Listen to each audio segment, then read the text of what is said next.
It's my privilege to introduce Mr. Sunil K. Zachariah, a distinguished leader whose contributions span over 4 decades in financial consulting, wealth management, and community service. Mr. Zachariah serves as the Managing Director of Futuristic Wealth Solutions, Futuristic Process Solutions, and is a Certified Independent Director on the board of several companies. His career has been marked by leadership roles in prominent organizations, including President of the Kerala Management Association, National Council Member of the All India Management Association, and Kerala State Council Member of the Confederation of Indian Industry.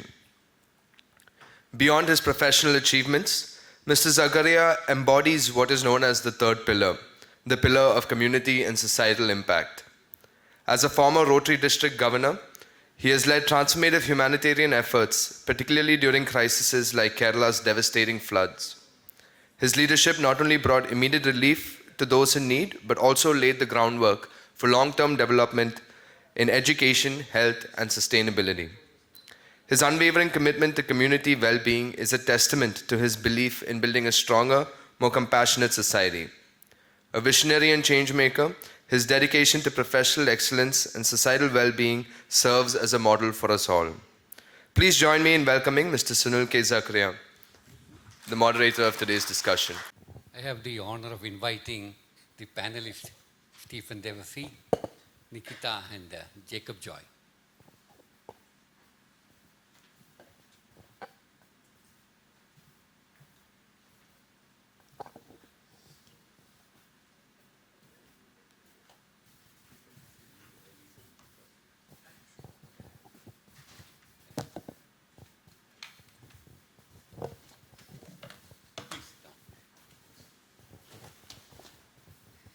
If you are like Mr. Balagopal, you will be wondering what I am doing here in this young brigade. This session is for young minds.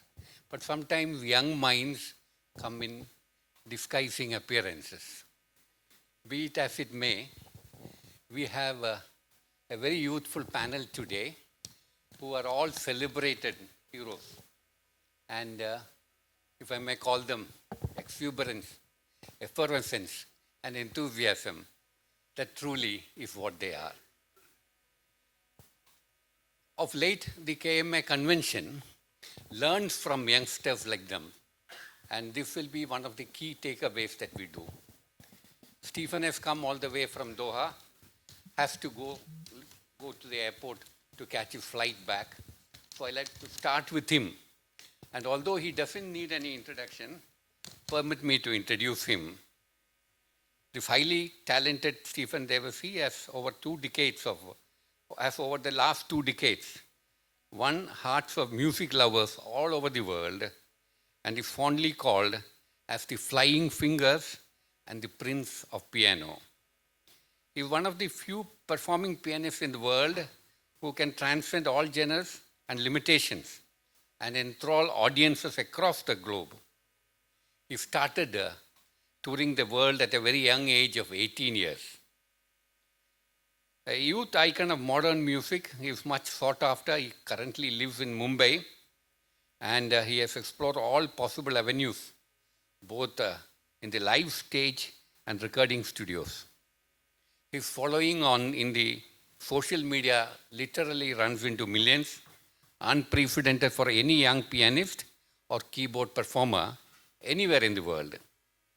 He owns a studio named Music Lounge Studios in Chennai. Alongside performances and recordings, Stephen is also into imparting music education. Stephen Devassy Online Music Academy is where he himself teaches piano and composing in basic, intermediate, and professional level. Music Lounge School of Audio Technology in Chennai is the place where students are trained in sound engineering and music production, and it has multiple branches all over India. Let me not take more time to introduce the celebrity Stephen Devassy, and let me start by asking Stephen how difficult or how easy his journey has been. Good morning. Good morning, everyone. Thank you so much. Before you start, may I also say this is a conversational mode we are trying to do. Initially, during the panel, the other panelists can also ask questions. Later, there will be time for others to join. Please. Thank you. First of all, thank you, KMA. Thank you, Bibu, my friend, who brought me here. For me, it took, it was not just passion. Passion became a part of my life. So I don't know about the other fellow colleagues. They have different stories. For me, it took little time to how to get into this for me to realize that it can be my life, part of my life, or bread and butter. So first I didn't compromise because of college dropout. Obviously, when late 90s, when parents are very much focused on passing at least a degree. Otherwise, in Malayalam they say degree പഠിച്ചില്ലെങ്കിൽ പെണ്ണ് കിട്ടില്ല എന്നാ പറയാ. So that's another problem which I was facing. My parents used to say, because my dad is just a AC mechanic and my mom was a homemaker. So there was a lot of difficulties to come out how to make your passion to profession. So that took little time for me to take chances. So I thought, let me compromise on everything. I will focus on my passion, because from my young age I used to play, small keyboards. And I got attracted to it, and I started learning classical piano from Trinity College of Music, London. So my dad was my biggest person, the person who encourages more. But he didn't ever thought of this guy is going to take this into a profession. That was a barrier which I have to cross, which took little time. And for every person in a family, or every person, if it is a passion, obviously you follow the passion. Later stage, if there is no income on the passion, then it is a chance of risk. So my dad was little worried about, okay, what this guy doing, going and playing everywhere, but what is the income? How he's going to get income? So he said, do something inside. But I was completely decided, nothing side, only left and right and center, everything going to be music. So that decision, I don't know from where, maybe from the power of Almighty or some guiding spirit took me to that level to take this passion completely to profession and became a part of my life. You were only 18 years when you started, and you were from a very small place called Ottapalam. So how difficult or how easy it was to get into the industry? I think, let me correct, it was 16 years of age which I took the first flight to Paris to perform my first concert with Padma Shri Hariharan. I never thought that he's going to call me for a bigger tour. Where I was just 16, I don't have a passport. And literally I don't have a jeans pant because it was cold. I don't have a sweater, or I don't have a coat to wear. So it was nothing that I took off the flight, and he said, why you came like this? I said, I have nothing. Then he took me to a shop and he brought me a jacket and a coat and pant, everything. So for me it was all just opening some opportunities. But what I did is I just try my level best to do this. When I get an opportunity, I don't say no. I just took it very strongly. Then he liked me so much. I don't know why he liked me, because certain things I don't want to say on the mic, and he gave me the first pen. And I said, I don't want. I said, Jare, you're an artist. Then I figured, okay, I'm an artist. Then the journey started. 200 concert, one stretch, around 4 to 5 years I did with him. Just going behind him, and he takes everywhere.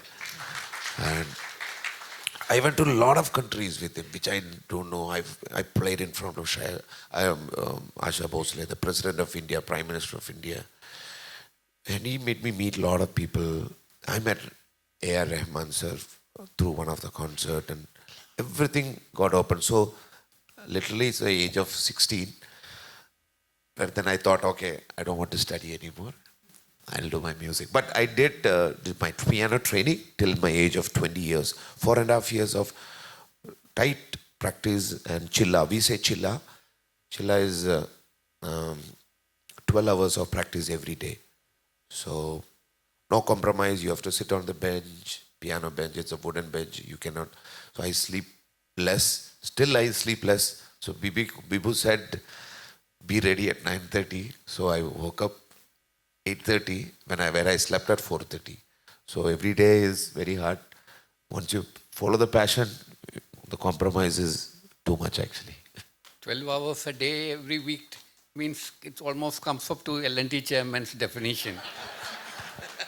Well, looking back, was it passion or talent which brought success to you? I will tell you, I wanted to hear from them also, but I will tell you, see, everyone is talented, that's what I know. Everyone is talented. It's not just music. Music is not just the only talent. Writing is talent, painting is talent, driving is talent, speaking is talent. Everything is talent. You know, conducting an event is a talent. So there is one thing which we all lack is skill. See, once you have a talent, you need skill actually. So if your talent is here, many people, the skill to reach that completion of the talent is very less. So why? Because we are not trained. So slowly we need to train and get to reach to the point where your talent and skill comes together. Either that skill can go beyond, then you'll become a great. You'll become great. See, such doctors. So they're talented, doing operation surgeries for many times, 100 times, 200 times. The skill becomes very strong. And to improve the skill also, I will tell you, sir, one more thing. It's called muscle memory. So I don't know, I don't have a piano. So we play the one arpeggio. Arpeggio means 12 to 16 notes in a second. In a second, we play 16 notes. After a point, so I don't know if you've seen my concert, I look at you and play the songs. I want to see your view, you're happy, or how you feel about it, or I want to look into your eyes and perform. That means it's actually a muscle memory of my fingers. So my fingers know where to go. So my brain thought and brain level that time, it is very less because I'll be focusing on the audience. And that is called muscle memory. So it is all about tight practicing to improve your skill to match your talent. I have had the opportunity to attend your concert, and I can say it is magical. Not only your fingers, the whole way in which you conduct yourself. Now I understand what it means actually. Also maybe you're sitting in the front that you are weak, the sound is too much, so you feel what is happening. No, Can I also just ask a you question should. here? So you said talent and, upskilling yourself. How important is also to have the right mentor or the right guide to be there to give you the direction and purpose Correct. as well? You said a right question. It's a right question to ask. See, it's all about you have a good professor or a teacher. See, I'm very scared about math. You know why?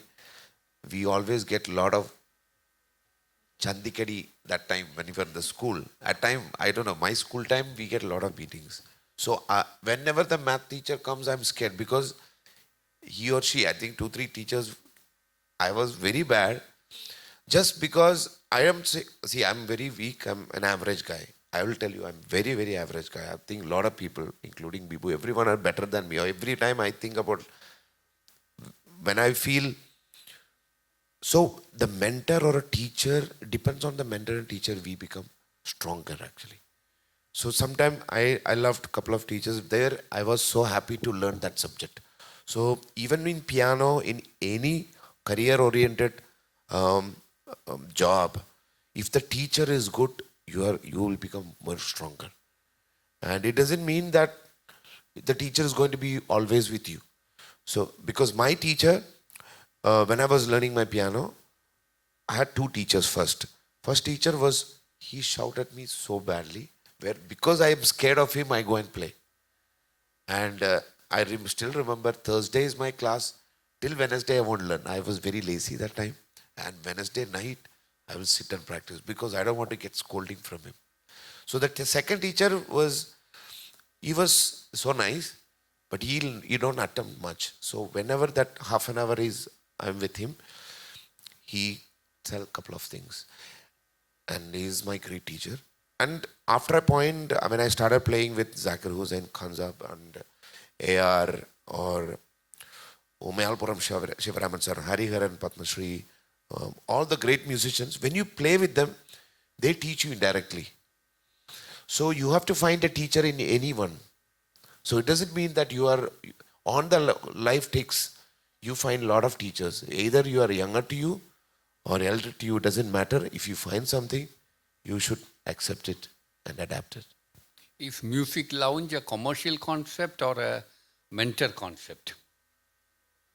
Basically, it is a mentorship because apart from whatever the income that we get, we doesn't Can you worry about explain it. the concept of music lounge so that we understand it? Yeah, so he's a sound engineer. Dalara sound engineer.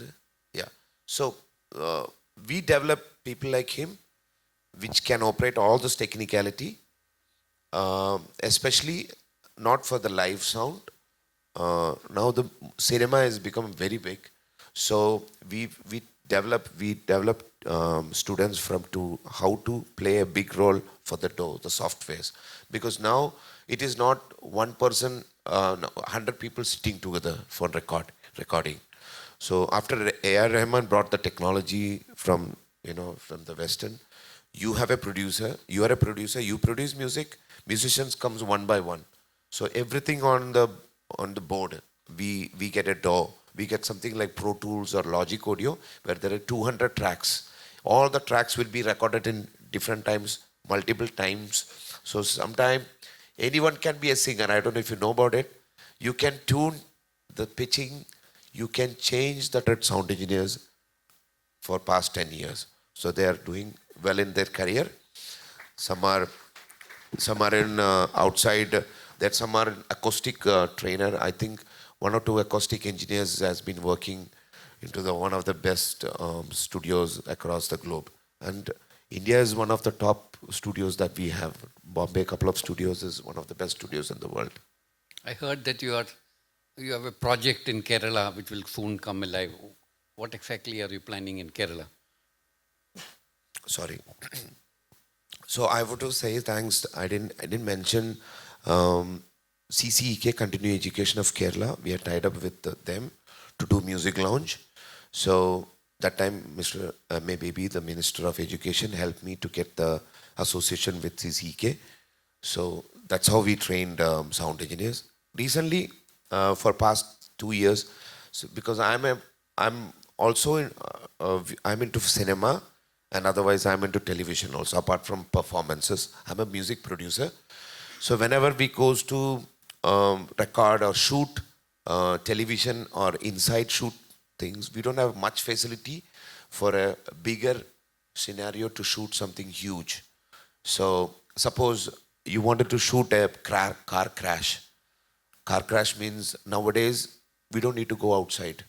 So car crash can happen in a close surrounding where has to be a 50 feet high, 100 feet left and 100 feet width and 170 or 200 feet length. So a car can come and crash.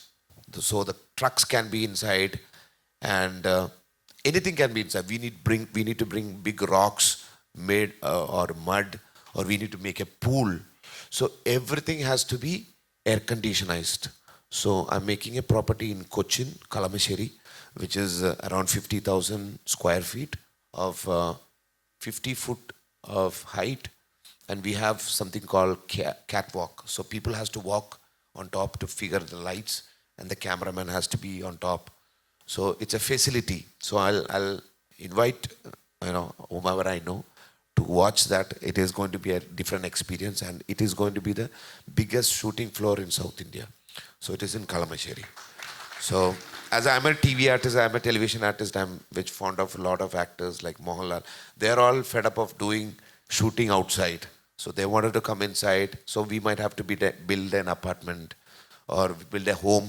So suppose Big Boss, one of the biggest reality show in the world, is still, all the Malayalam Big Boss is happening in Chennai and Mumbai. So I thought, why should we should bring Big Boss back to Kerala, which is a Malayalam show. We should shoot in, because of those ideas, I thought I will make a shooting floor here. Stephen, I really didn't know that your studio was coming up in Kalamassery. That's where I live, and since you told that even Bibu can sing, maybe I can sing with you in Kalamassery. On that happy note, I'd like to invite question and answers questions from you, because Stephen has to leave in another 10 minutes time. Anybody who wants to ask Stephen? Yeah. Don't worry, I'll tell you later on. So, I don't know if you know about Glass Factory Road. Oh, that's where I live exactly. Really? Yeah, really. So you can jump my wall. Madali jada muke. So when you take the Glass Factory Road, there is a rubber estate. So BSP Louis. Yeah. So there is no rubber estate now. So I acquired that place. So it's a 6-acre property. I've taken lease for 25 years. It's first for St. Pius. Correct. Yeah, correct. Yeah. Please come next time. I'm 100 feet away from you. Oh, kira ailwasi hai. Any other questions?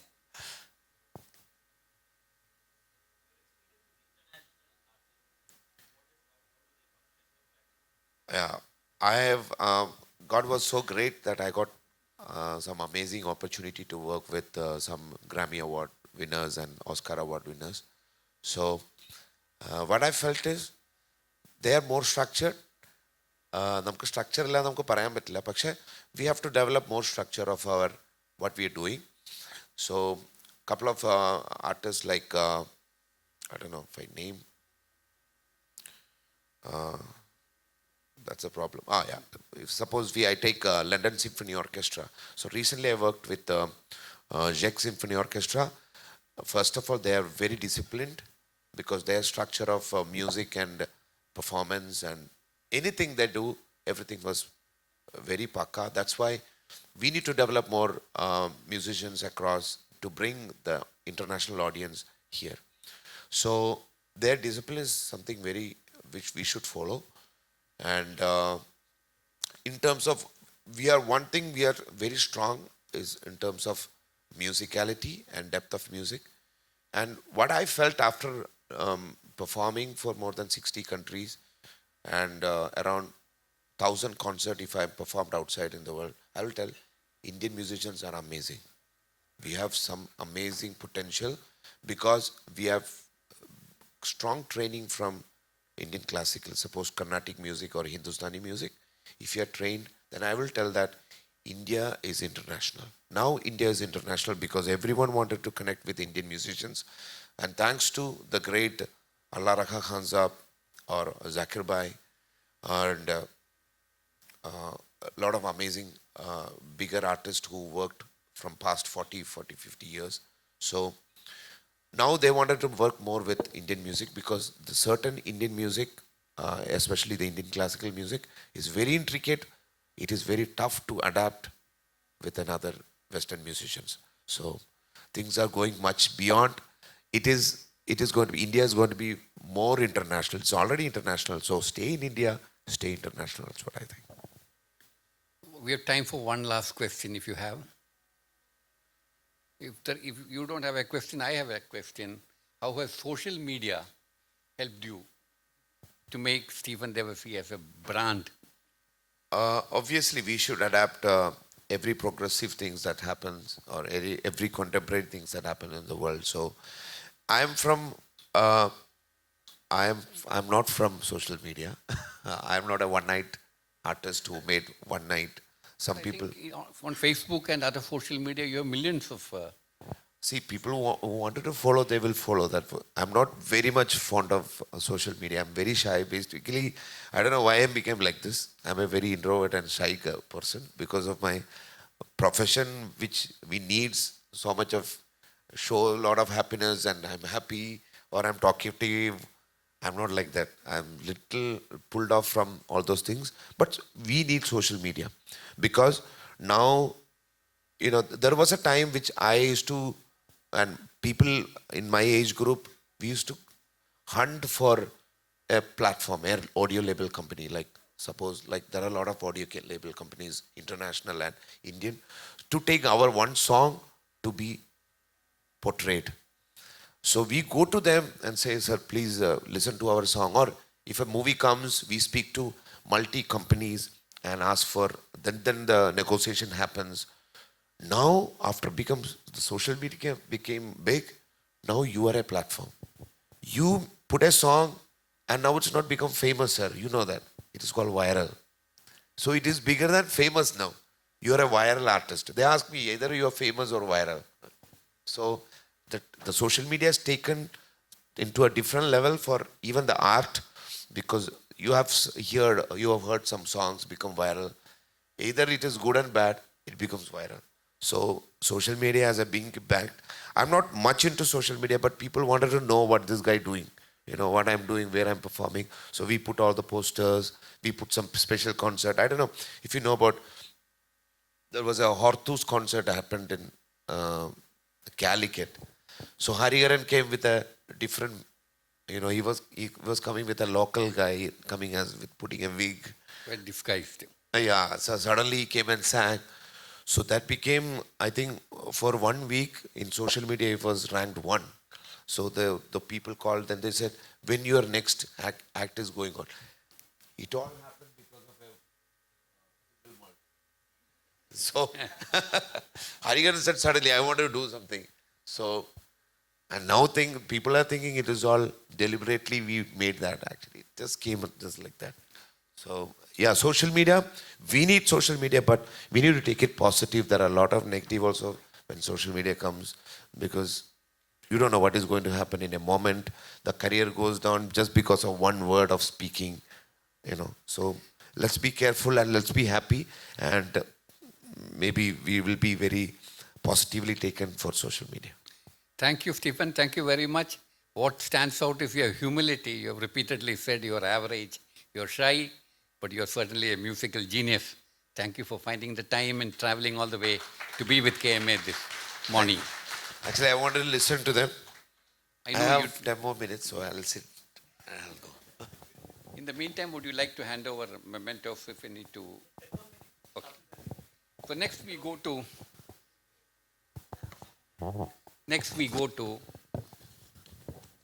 Hari called him, did not really know whether to call him a chocolatier or chocolatier come cyclist. I'd like to call him a cyclist who loves chocolates. Jacob Joy, entrepreneur, master chocolatier, ultra endurance cyclist, startup investor. As the founder of Jakobi Chocolatier, he blends his passion for crafting exceptional chocolates.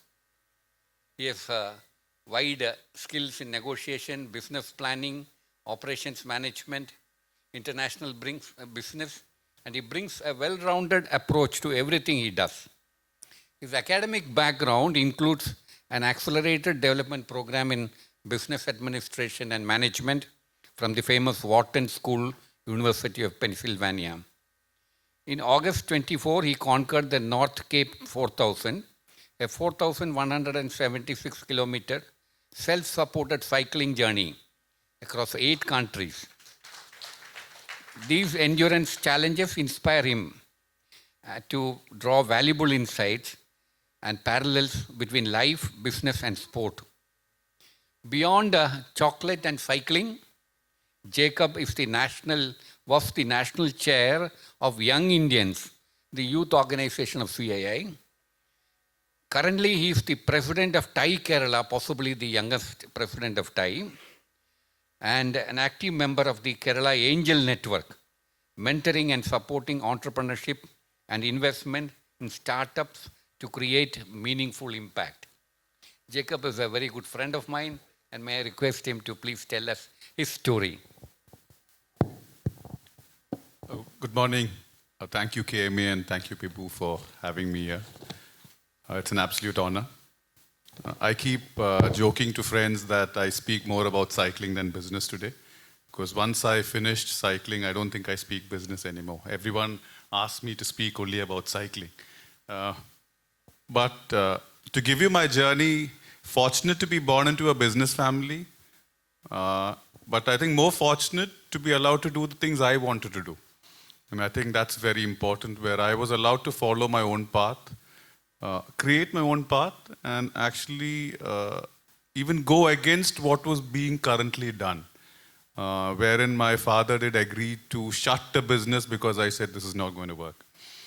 Which I think I was very fortunate. I was in that black and white mind frame for a while where it was either right and wrong.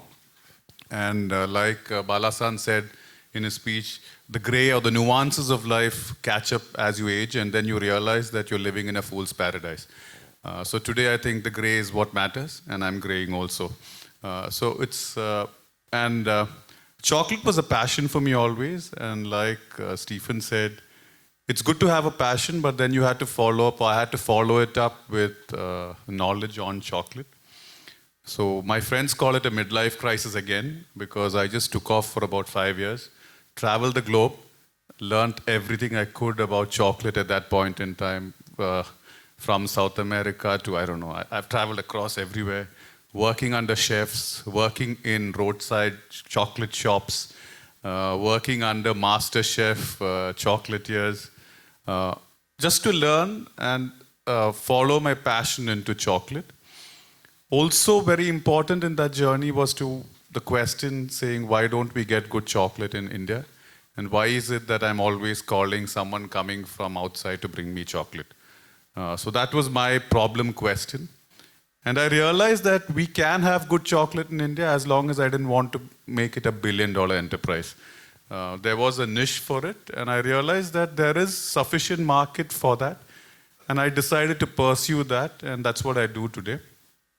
Along the line, while I was studying in college, my dad didn't give me a bike. He gave me a cycle to go to college. So I blame my cycling on him. Even today when he tells me, I say, you're the one who started this. You didn't give me a bike when I wanted to go 2 kilometers to college. So today I go 4,000 kilometers on a cycle across Europe, and I have good fun doing it. But critically for both of it, I think passion drives me. And I think it's just the joy of the purpose that we're doing. More than the journey, it's about the joy of what I'm doing. I enjoy every day. I love it when I'm either on a cycle or in the factory tasting new chocolates. And I think more, I would say, is about creating new things. So can I create something new? We had the opportunity to do something for Kalamandalam 2 weeks ago where we actually made 9 chocolates to bring out the Navarasas. And so this is something which I enjoy doing, and I continue to do so. And Sunil, I think he's followed my journey, I think, from my birth. So I wouldn't tell him more about this. I didn't want to tell them that I'm your father's friend. Then I will get out of the young minds forum. Jacob, why is it that India doesn't have good chocolate? Is it because of the raw materials, or is it because of the production techniques, or what do you think is the reason? India has good chocolate. It's just that it cannot be distributed across the country because of our climate. So if you take the large-scale manufacturers who are looking at balance sheets and contributions, it's just impossible for them to manufacture and distribute good chocolate. It's just the weather. It's just that good chocolate melts. Also on the ingredients, if you want it, you will get it. So I think sourcing of ingredients is not a problem today. If you want the right ingredients and you're willing to pay for it, you will get it. It's not that you won't get it. It's like I said, like if I want to bring out a certain kind of chocolate, I need to put in a certain kind of ingredient, and I need to follow a certain kind of process. But I will be governed by the limitations of that particular chocolate. So I will not be able to keep it outside. I will not be able to sell it in a department store because it will melt. And I'm happy with that because I send my chocolates to my customers when they order. And we do customized chocolate. So it's not, you cannot do it. It's just, do you want to do it? And I decided that I want to do it. So The day before yesterday, I went to a hospital canteen in the middle of the night and I found your chocolates there. Why is it that other countries are able to distribute chocolates all over, whereas is climate issue only a problem in India, or is it a question of logistics? two aspects. In fact, most of the European countries are facing it now, thanks to global warming. Most of the time it's climate and humidity because the chocolate will melt if it's brought outside. And I think many of you have seen chocolate melted. And the problem is not the melting, the problem is the melting, solidifying, melting, solidifying. So because this is kept at a supermarket shelf, and the supermarket switches on the AC during daytime and switches it off at night. So the daytime the chocolate is good, at night it will melt. Then the daytime again it solidifies. So the fat kind of comes out of it. And that's why you see that white layer on top. You say deformed chocolate. And the chances of it spoil, you don't get the mouth feel. But in Europe, for example, most of the places at night, it's cool. So even if someone switches off the air condition, it's only going to get colder. It's not going to get hotter. Because most of the time in Europe, the air condition is used to increase the heat. It's not to reduce the heat.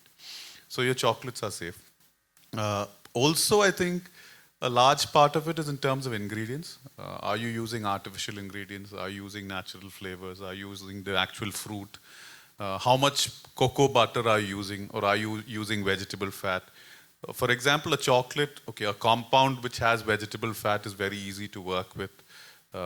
I can make 100, my production would probably go up 200% if I'm using compound chocolate. Because it doesn't, it just makes me melt the chocolate and put it wherever I want. Or for example, the beans. So for example, we talk about Kerala having cocoa. Why is it that Kerala cocoa is not being used too much? So all these nuances we need to study. Also, the following of the right process is important. So initially when I started, I was told my chocolate is bad because it melts. I was told chocolate is bad, your chocolate is melting, it is not good. I need chocolate which will not melt. I was also told that white chocolate, milk chocolate and dark chocolate are the same. It's just that they have added color to it. And this was by a so-called chocolate connoisseur on a flight with me to Chennai. I didn't want to correct him, so I didn't correct him. But I think a lot of it is also the mindset. Even today, if I give you something Indian, which is very good, and someone gives you something average, which is from outside, you will pick up that average which has come from outside. It's just a mindset. It's like Balasan said about Kerala. It's a psyche that everything foreign is good and everything Indian is not good. I've had customers pick up my chocolate and look at it and say, Kolanjeri, and keep it back. They don't even know where Kolanjeri is, but the name doesn't ring. So I think what I'm facing is not, but at the same time when I see, Jakobi is not a fancy name. Jakobi is just something which I was called when I was young. But it's got a very fancy name to it because it sounds very European. And so people sometimes pick it up because they see this Jakobi name on it. And then they see, oh, made in Kolanjeri. And they're like, okay, what is this? But so I think it's just the passion. I think I love talking about chocolate, so I better stop now. So because I keep talking about it, I think more people are now, more people understand what good chocolate is. Also, on a positive, is the number of players who have come into the market talking about good chocolate. So as an industry, there are more people talking about good chocolate. So I get some of the tailwind, and it helps also. Jacob, is there synergy between cycling and chocolate making? Did you learn anything from cycling? Did you take any learning from chocolate making to cycling, or the vice versa? See, I think what cycling brings is focus. It brings a lot of focus. It brings a lot of determination. Particularly when I did the North Cape, it was 4,200 kilometers, completely unsupported. Doing about 220 kilometers of cycling average on a day, climbing about 2,500 meters of elevation daily. We had every kind of weather except snow. So we had pouring rain, winds which were above 40 kilometers per hour where we were thrown off the cycle.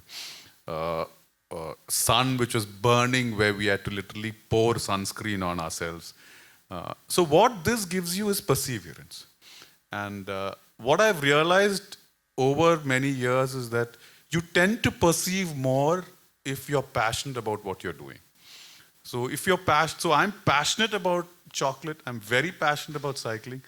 So you don't tend to give up because you love you're going through the pain, but you love what you're doing.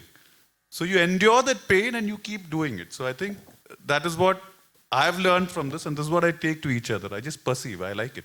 That's a great learning, Jacob. Any questions from the floor?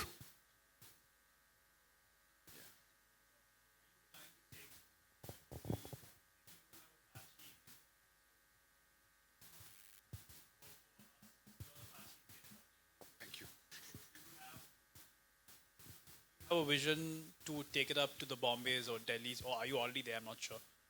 What is So our customers are across the country, but my storytelling is to become global. We are working on what is Kerala. Kerala is a spice market. We have a lot of things which endure in every Malayali's head. So we are working.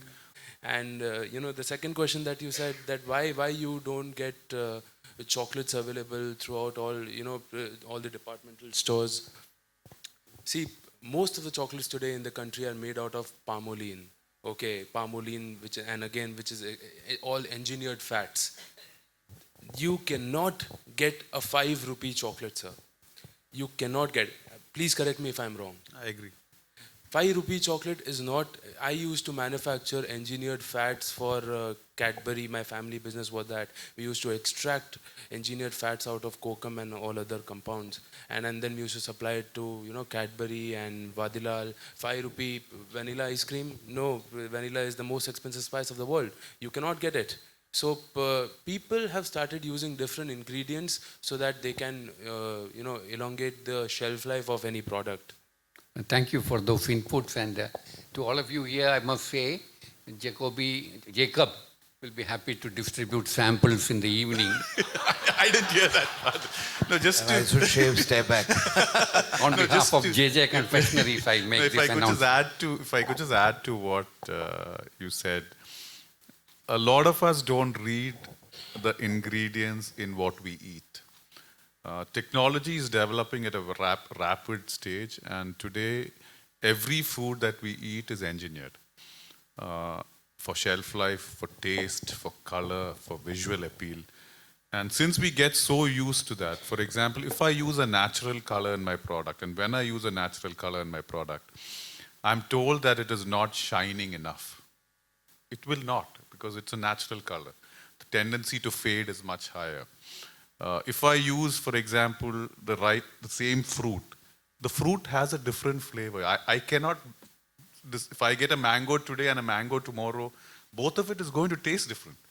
I can only correct it to a certain extent, but there will be a little change.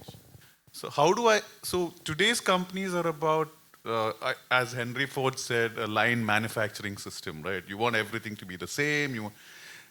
It just won't work if you're having good food. And if you look at the back label of most of the products, the more ingredients they are, just stay off it. If you don't understand what is there, just leave it. It has to be clear. Cocoa butter, cocoa powder. If you see INS, just leave it. Let's put our hands together for this Thank you. really sweet person. Stephen has to leave now. I invite Bibu. You are going to miss a very fascinating session, but we will send you a YouTube segment on that. I request Mr. Sunil Zachariah to kindly present a memento to Mr. Stephen Devassy, and also requesting the trio, our President, our Honorary Secretary, and our Convention Chair to also join in. Ladies and gentlemen, a big round of applause for Mr. Stephen Devassy, who's truly upright. Thank you so much, sir. Your presence today has made this event all the more memorable.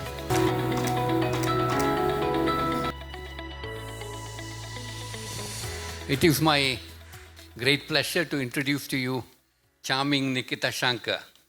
She's the co-founder of Shoppre.com. In 1917, a Bangalore-based cross-border logistics and e-commerce platform that enables global shipping of Indian products. Under her leadership, Shoppre scaled to over $2 million in revenue, with a team of more than 60 members serving customers from over 140 countries. The startup was among the top 3 at the Goldman Sachs Women's Program at IIM Bangalore and was accelerated at the GeoGen Next by Reliance and 500 Global. She's an electrical engineering graduate from NIT Calicut. Currently, Nikkitha is in a stealth mode, developing innovative solutions at the intersection of health and artificial intelligence. Beyond her entrepreneurial ventures, she's passionate about music, dance, and art, and is committed to scaling her company to a $1 billion enterprise. Over to Nikkitha to tell us on her entrepreneurial journey. A very good morning to one and all present here, and an honor to be part of this panel. And it's really hard to introduce myself after those two wonderful, introductions and discussions. Not even half as fancy as both of them, but so like Sir said, I'm a product of a migration that happened by my father way back. He moved to the Middle East as a typical NRI, a typical person from Kerala would do, right? I grew up in the Middle East for a very good part of my life, did my schooling there, and came back to India for my engineering, and since then been here. So one of the generations to probably come back to India. Started my first venture in Bangalore, and here I am starting my second one in Kerala as well. So probably Kalamassery. Yes, the Kerala Startup Mission. Yeah, that's absolutely right. So my journey has been like, I think engineering and NIT Calicut is like less of engineering and more of like sort of figuring out what you want from life, right? 4 years, you're like, it's hardly any learning there. At the end of the journey, I decided I need some more time and extended my learning period in the name of civil services preparation. So there was another 2 years in Delhi, Chennai, and multiple other places. Towards the end, I think things were getting a little stretched. Parents started calling up and saying, yeah, kollam, padikkunnadokku kollam, but like, where is the money going to come from eventually, right? So I think I decided to pivot then. The first pivot happened then, and I joined a startup in Gurgaon. It was one of the best experiences that I had. The chaos, the problem solving that you see on a very daily basis, right? Asking questions, solving for them, building structures around them. It reached such a point of asking questions that, you start asking so many questions, finally, even if somebody falls down, you're like, why is this person falling? Is there a systemic failure to this? Or is there some structural problem, right? Luckily, I think I was able to channelize to something more productive. I was back in Dubai for a short stint in 2016-17. And the question that lingered was, why are people still traveling back to India to get their favorite stuff? I don't know how many of you have realized you have NRI friends and family who probably come down for vacations and carry ton loads of Indian stuff back when they go, right?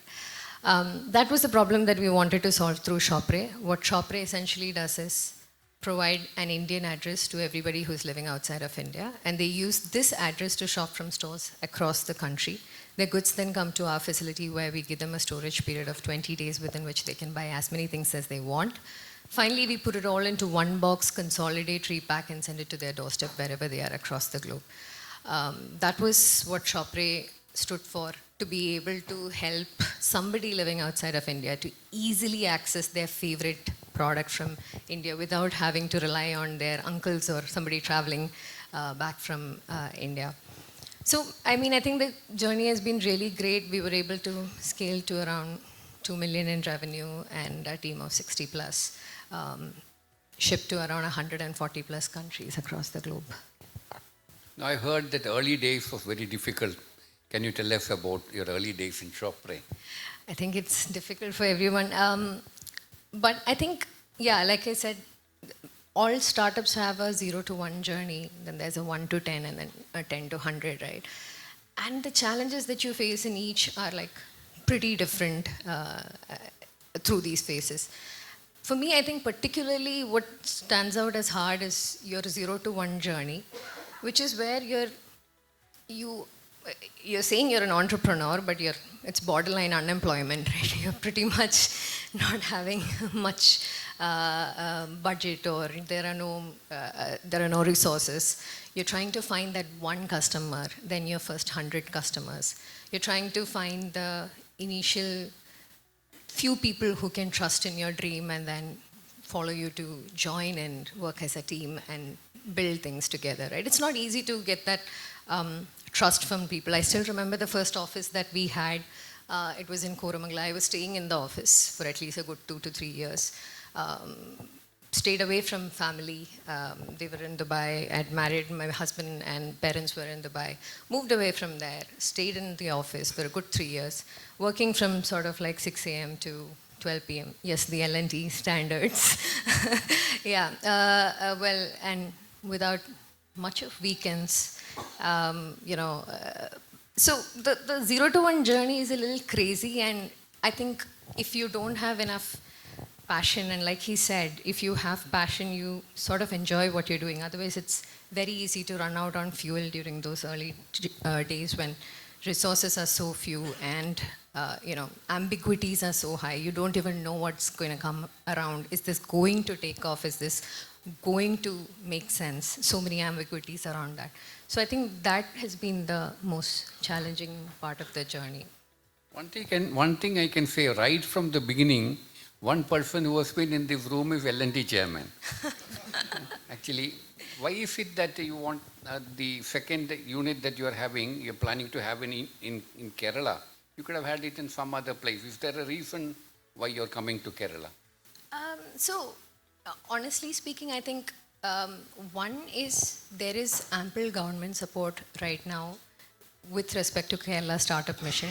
Even with something very basic as getting your seed fund to start your journey, getting your seating space to, grind through that initial time frame when you really don't have the resources, supporting you through programs like, say, Select USA, where they'll fund you to be abroad in international programs and allow you to participate in such programs.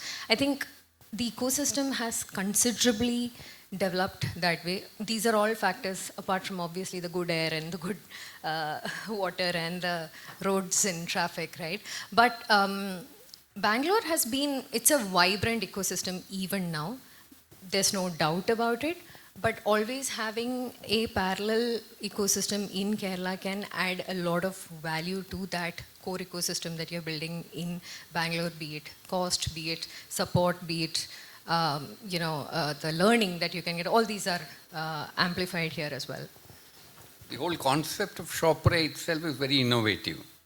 So how much of technology do you use in Shoppre? See, I think if you're building something in this era, the use of technology is inevitable. So as a founder, if you're building a technology startup, your thought process is how can you optimize everything through technology. But on day one, I wouldn't say that's the case. On day one, the question is more about how can you build your minimum viable product, put it out to test, check whether your POC is working or not. So there you need a very jugaad, like a hacky mindset where you can pick stuff which are readily available tools, wrap them around and then showcase a product, test it in the market, right? As you progress, then your 0 to 1 journey crosses, you get those initial customers. Your 1 to 10 is about product market fit. So this is the time when you sort of bifurcate areas like your go-to market, your operations, your finance, etc., so on and so forth, and you optimize for each of them. That's where technology can play a great role. In case of Shoppre, that was the case. So be it marketing, be it operations, we leveraged a lot of technology to optimize these in our 1 to 10 journey. You send things to 140 countries. What are the top 5 countries to which you ship? US is hands down our biggest market. that's where 45% of what we are, sending to goes to. Then we have Southeast Asia like Malaysia, Singapore, Australia, Middle East, and Europe. These are. And I remember somebody asking a very interesting question, which was a country that you didn't expect to send things to, and then so recently we shipped something to Bermuda and Papua New Guinea, and then it was interesting to note there are such few Indians there, and still they are so connected to the roots and they want their favorite things from here. May I now throw it open to the floor for any questions that you may have to Nikkitha.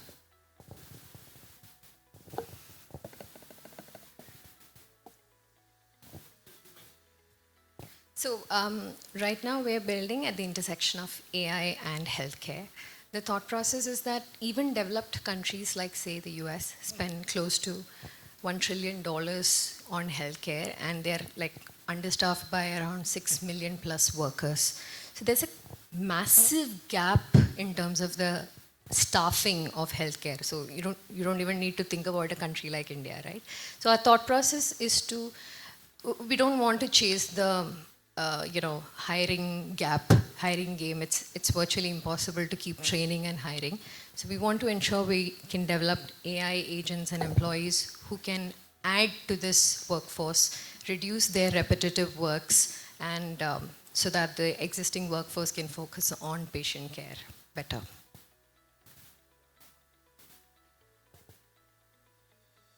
Right.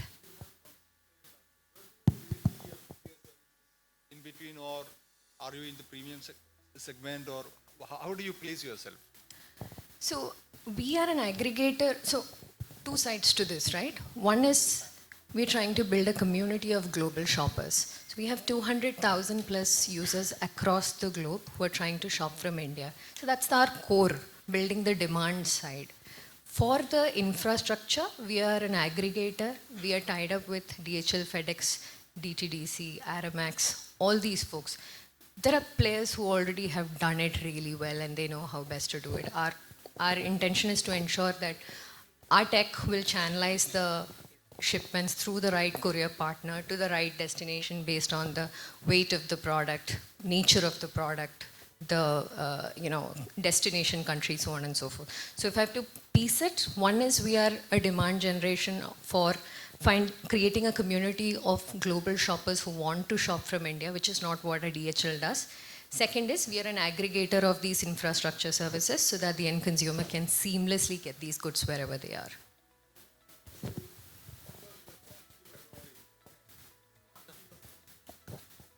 Important two competitive advantages. So one is the consolidation, repackaging, and storage. So a consumer who's sitting in USA wants to shop from 5 different stores. What we do is we allow them to save their goods for up to 20 days. So they can buy a sari from store 1, they can buy a matching bag from store 2, so on and so forth. So they keep buying all these things, and finally we consolidate these and put it into one box and send it. So this brings the overall cost by around 60 to 80%, and that's one of the major advantages that we provide, because none of your players like DHL or FedEx will facilitate a storage and consolidation.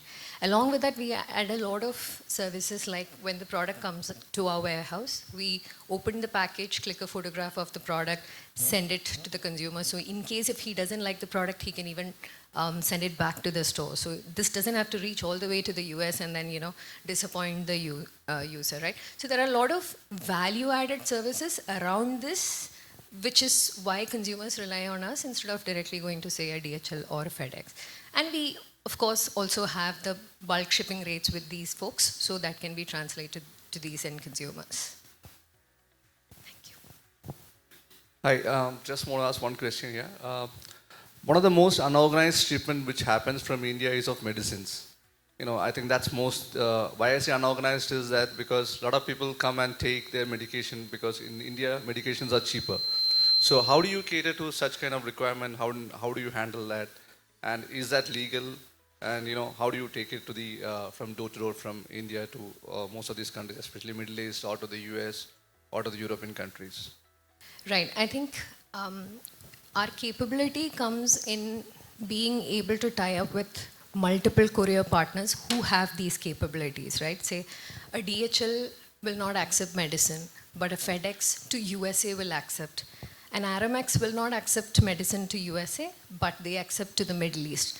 So for us, it's packaging these logistic players together so that the end consumer is able to leverage their strengths and able to get these medicines. So to answer your question, yes, there are a lot of regulations and challenges in sending medicines, and it's not possible to send it to all the countries, but to a large number of countries we are able to cater to right now because we are able to rely on the expertise of each of these two different countries.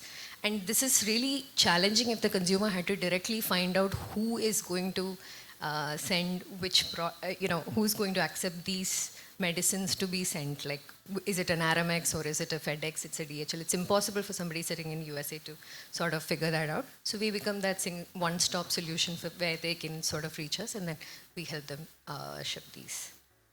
So also to add to that, I think there are two levels of regulatory challenges. One is your country level challenge, right? When you export things from India, India has a certain set of rules. The destination country has a set of rules. The airways have a set of rules. Your carrier, which is your DHL, FedEx, sort of, all those players have a set of rules. So for us, it is to sort of map these together and then package it to the end consumer so they can just tell us they want to send medicine and we know whom to channelize it through. And now for the last question.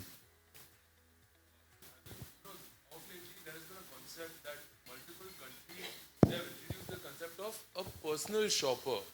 So, your business is more inclined towards personal, just consolidating all the shopping items where what the our people in other countries, they have placed an order. So, have you ever thought of forward integration into this aspect?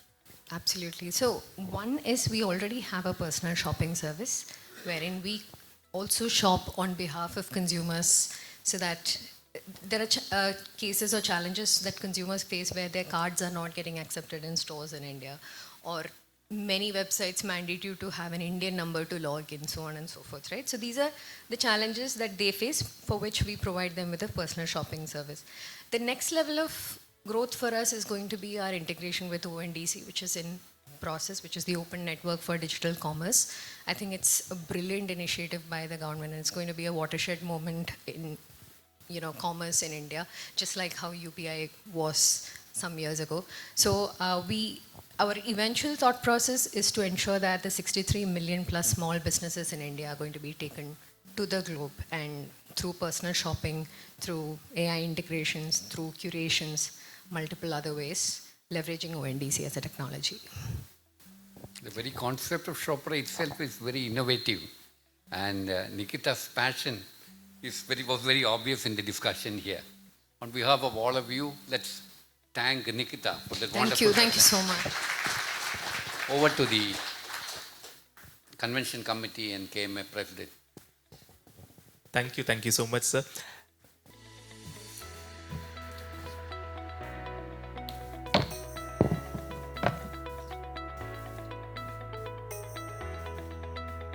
A big round of applause, ladies and gentlemen, for Ms. Nikkitha Shanker.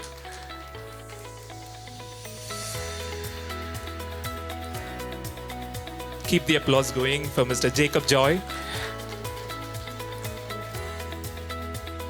And now I request a convention chair, Mr. K. Harikumar, to honor our moderator, Mr. Sunil Zachariah. A big round of applause, ladies and gentlemen.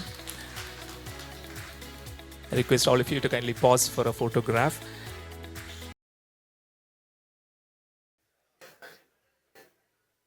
Our next panel discussion is on the topic success through innovation in infrastructure and logistics.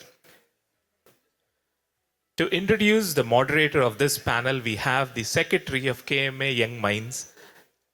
He is also the Managing Partner of INNOVATE. Welcoming on stage Mr. Ujjwal Sudhish to introduce the moderator.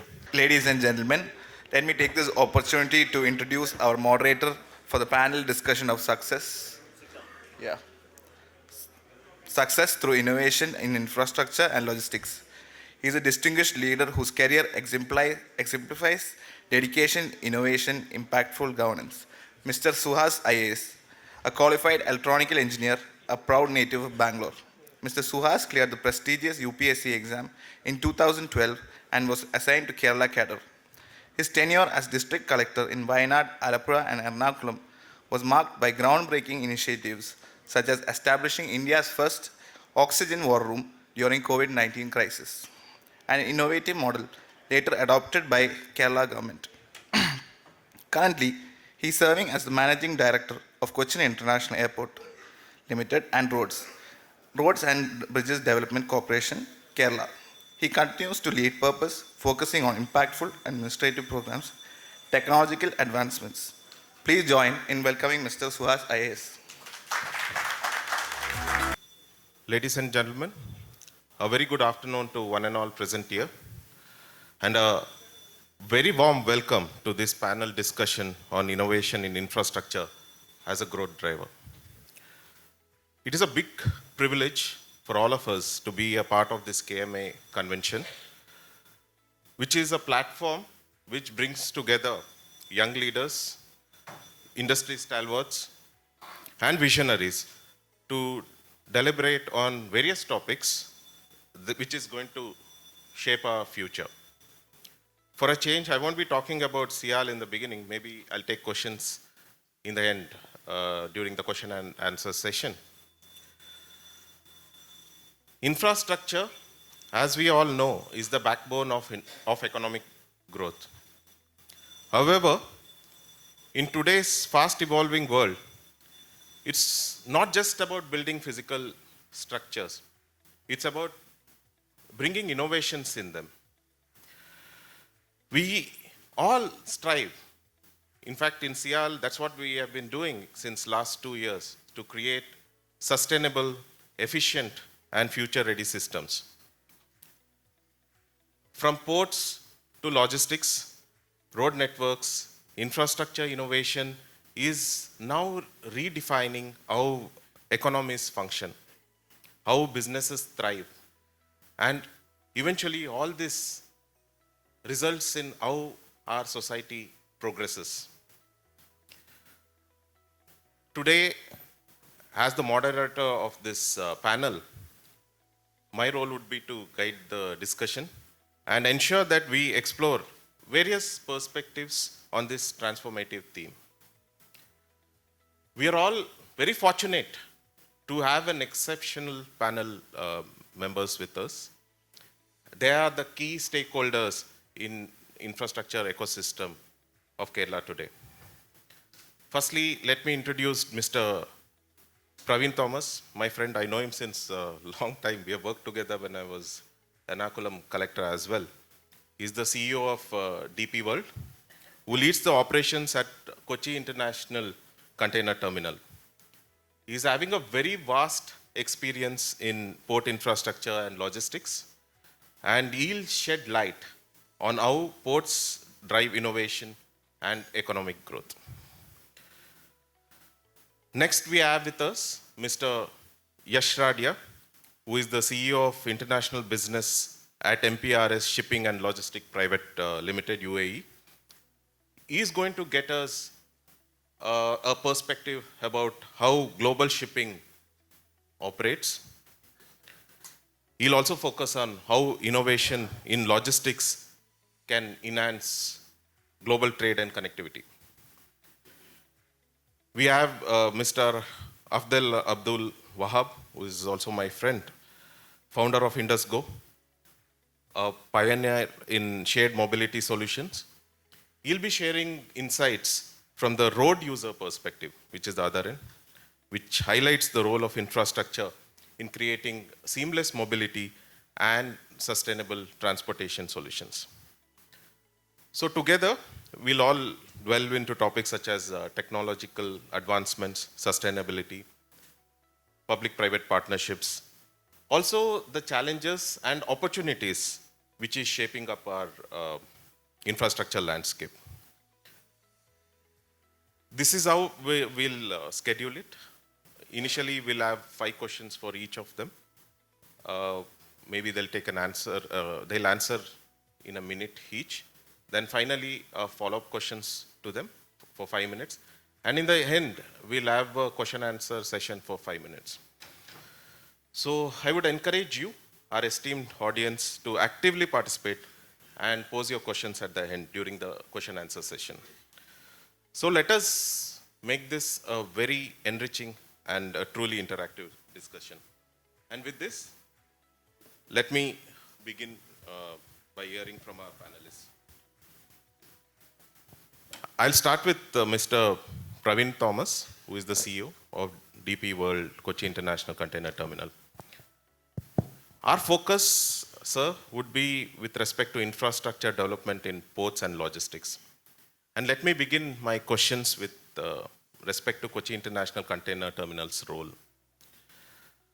So the first question would be, how has the Kochi International Container Terminal driven innovation in port infrastructure, and what impact has it had on Kerala's economy since its start? Thank you, Suhas ji, and many thanks to the KMA management to, first of all, put logistics on as one of the discussions, and to have me here as well. And I hope after the last panel discussion where we were all flying high with passion, this session doesn't bring you crashing down to the ground, because it's a very bricks and mortar kind of field. So to talk about port, to answer Suhas ji's question about port infrastructure, innovation, Kerala economy, etc., and what the company I work for has been involved in. I'll just take you back a few steps to get a perspective that about 30 years back, the government of India decided that the ports in India required modernization of infrastructure. It needed new technology. It needed the best practices in the world to come in. And also, those things need to be sustained, updated and upgraded as time goes by. And that's when privatization was opened up, roughly 28 years back to be sure. In 1997, the first private port in India under the public-private partnership was opened in Navi Mumbai in Navasheva. It's called NSICT, Navasheva International Container Terminal. And it was operated by my company, DP World, the company I work for. And since then, over the last few decades, close to 50% of all the container handling terminals in major ports have been privatized. Close to 100% of container handling terminals have been privatized. In fact, the Navasheva port is the first landlord port in India where the port does not handle anything. Everything in the Navasheva port is privatized. So similarly, so as part of the journey in Cochin, DP World, with an agreement with Cochin Port, took over the existing container terminal in Wellington Island called the Rajiv Gandhi Container Terminal, 2005, and parallelly started building a brand new international standard container terminal in Vallarpadam just across the channel. And that started operation in 2011. So we moved from island to Vallarpadam in 2011. And since then, we've been operating there. From a volume of something like close to 200,000 containers, we ended last year at about 850,000 containers. For a long period, we were Kerala's only commercial port, practically only commercial port. Kerala has some other ports, but commercial activity was more or less centered around Kochi. We've expanded our clientele to the rest of South India as well. And at the moment, something like 25% of our volume comes from the rest of South India, mainly Tamil Nadu and Karnataka. We provide productivity. For every port, the single biggest measure of its efficiency is called productivity, the number of containers you handle per hour. So ours is around 30 to 31, which is in line with probably some of the best standards around the world. We handle about 60 containers, 60 ships a month, which is actually the highest, which is about 2 ships a day, which is the highest in South and East India. More than 50% of the shipments which go through the Cochin port, through the terminal, go on a direct ship. It goes directly to its destination. It does not go on a feeder ship to a feeder port. Kerala, as you know, also buys a lot of, or procures a lot of cargo domestically from the rest of India. You know, it could be rice from Kakinada, it could be wheat from Punjab, it could be tiles from Gujarat. Earlier, a lot of this cargo used to come by surface mode. And over the years, we've been able to facilitate, along with our trade partners, to convert a lot of that cargo. It now comes by sea. And last year, we did close to 300,000 containers of domestic cargo, which is moved by sea into Cochin port to be distributed across Kerala. So I would leave it at that, just to be a short starting summary. So when I went through your interviews, I could see that you prided yourself on innovation and automation, etc. So when you look at the global best practices, do you think is there anything new which could be implemented in your port or for Kerala for that fact? So, you know, I have to first, I started the disclaimer that our industry, the port industry, is actually one of the laggards when it comes to technology and innovation. So there is a reason behind it, because the investment and the equipment required in ports is very expensive, and it has a long cycle time. It has a long life. So once you invest, you're stuck with it for 20 years, and if you have to change it, you know, it requires a lot of additional investment again. And there are a lot of other reasons, regulations and things like that, why the industry is slow. But as far as innovations are concerned, something which we can transplant from abroad, I'm not talking about what we've done in the past.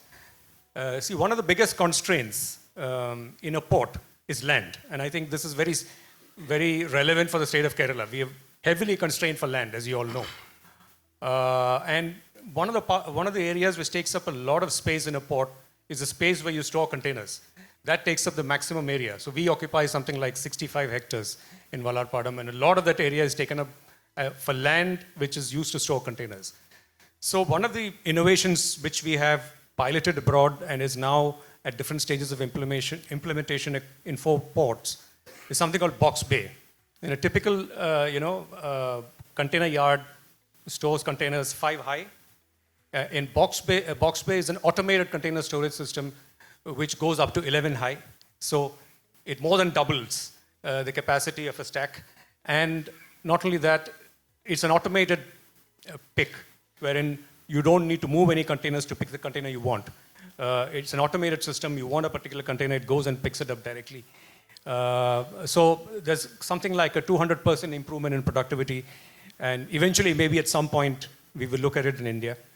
And let me talk about an innovation which we've already implemented. So it's called a free zone. A free zone is a facility which is available in different parts of the world. The biggest example of that is in Jebel Ali in Dubai. It's the world's largest free zone at 55 square kilometers, contributes something like 25% of UAE's GDP. So a free zone is basically it is an area which is within the geographical limits of the country, but outside the regulatory limits of the country. So Jebel Ali is a lighthouse, gold standard example of that with a lot of facilitations. So we've implemented a very small replica of that in Kochi. It is Kerala's first free trade zone, and it's India's first free trade zone inside a port. So it enables anybody who wants to trade with other countries, whether it's inbound or outbound. It gives a lot of facilitations, including tax-related facilitations and ease of doing business. And very happy to say that within 6 months of commencing that, we are at about 50% occupancy.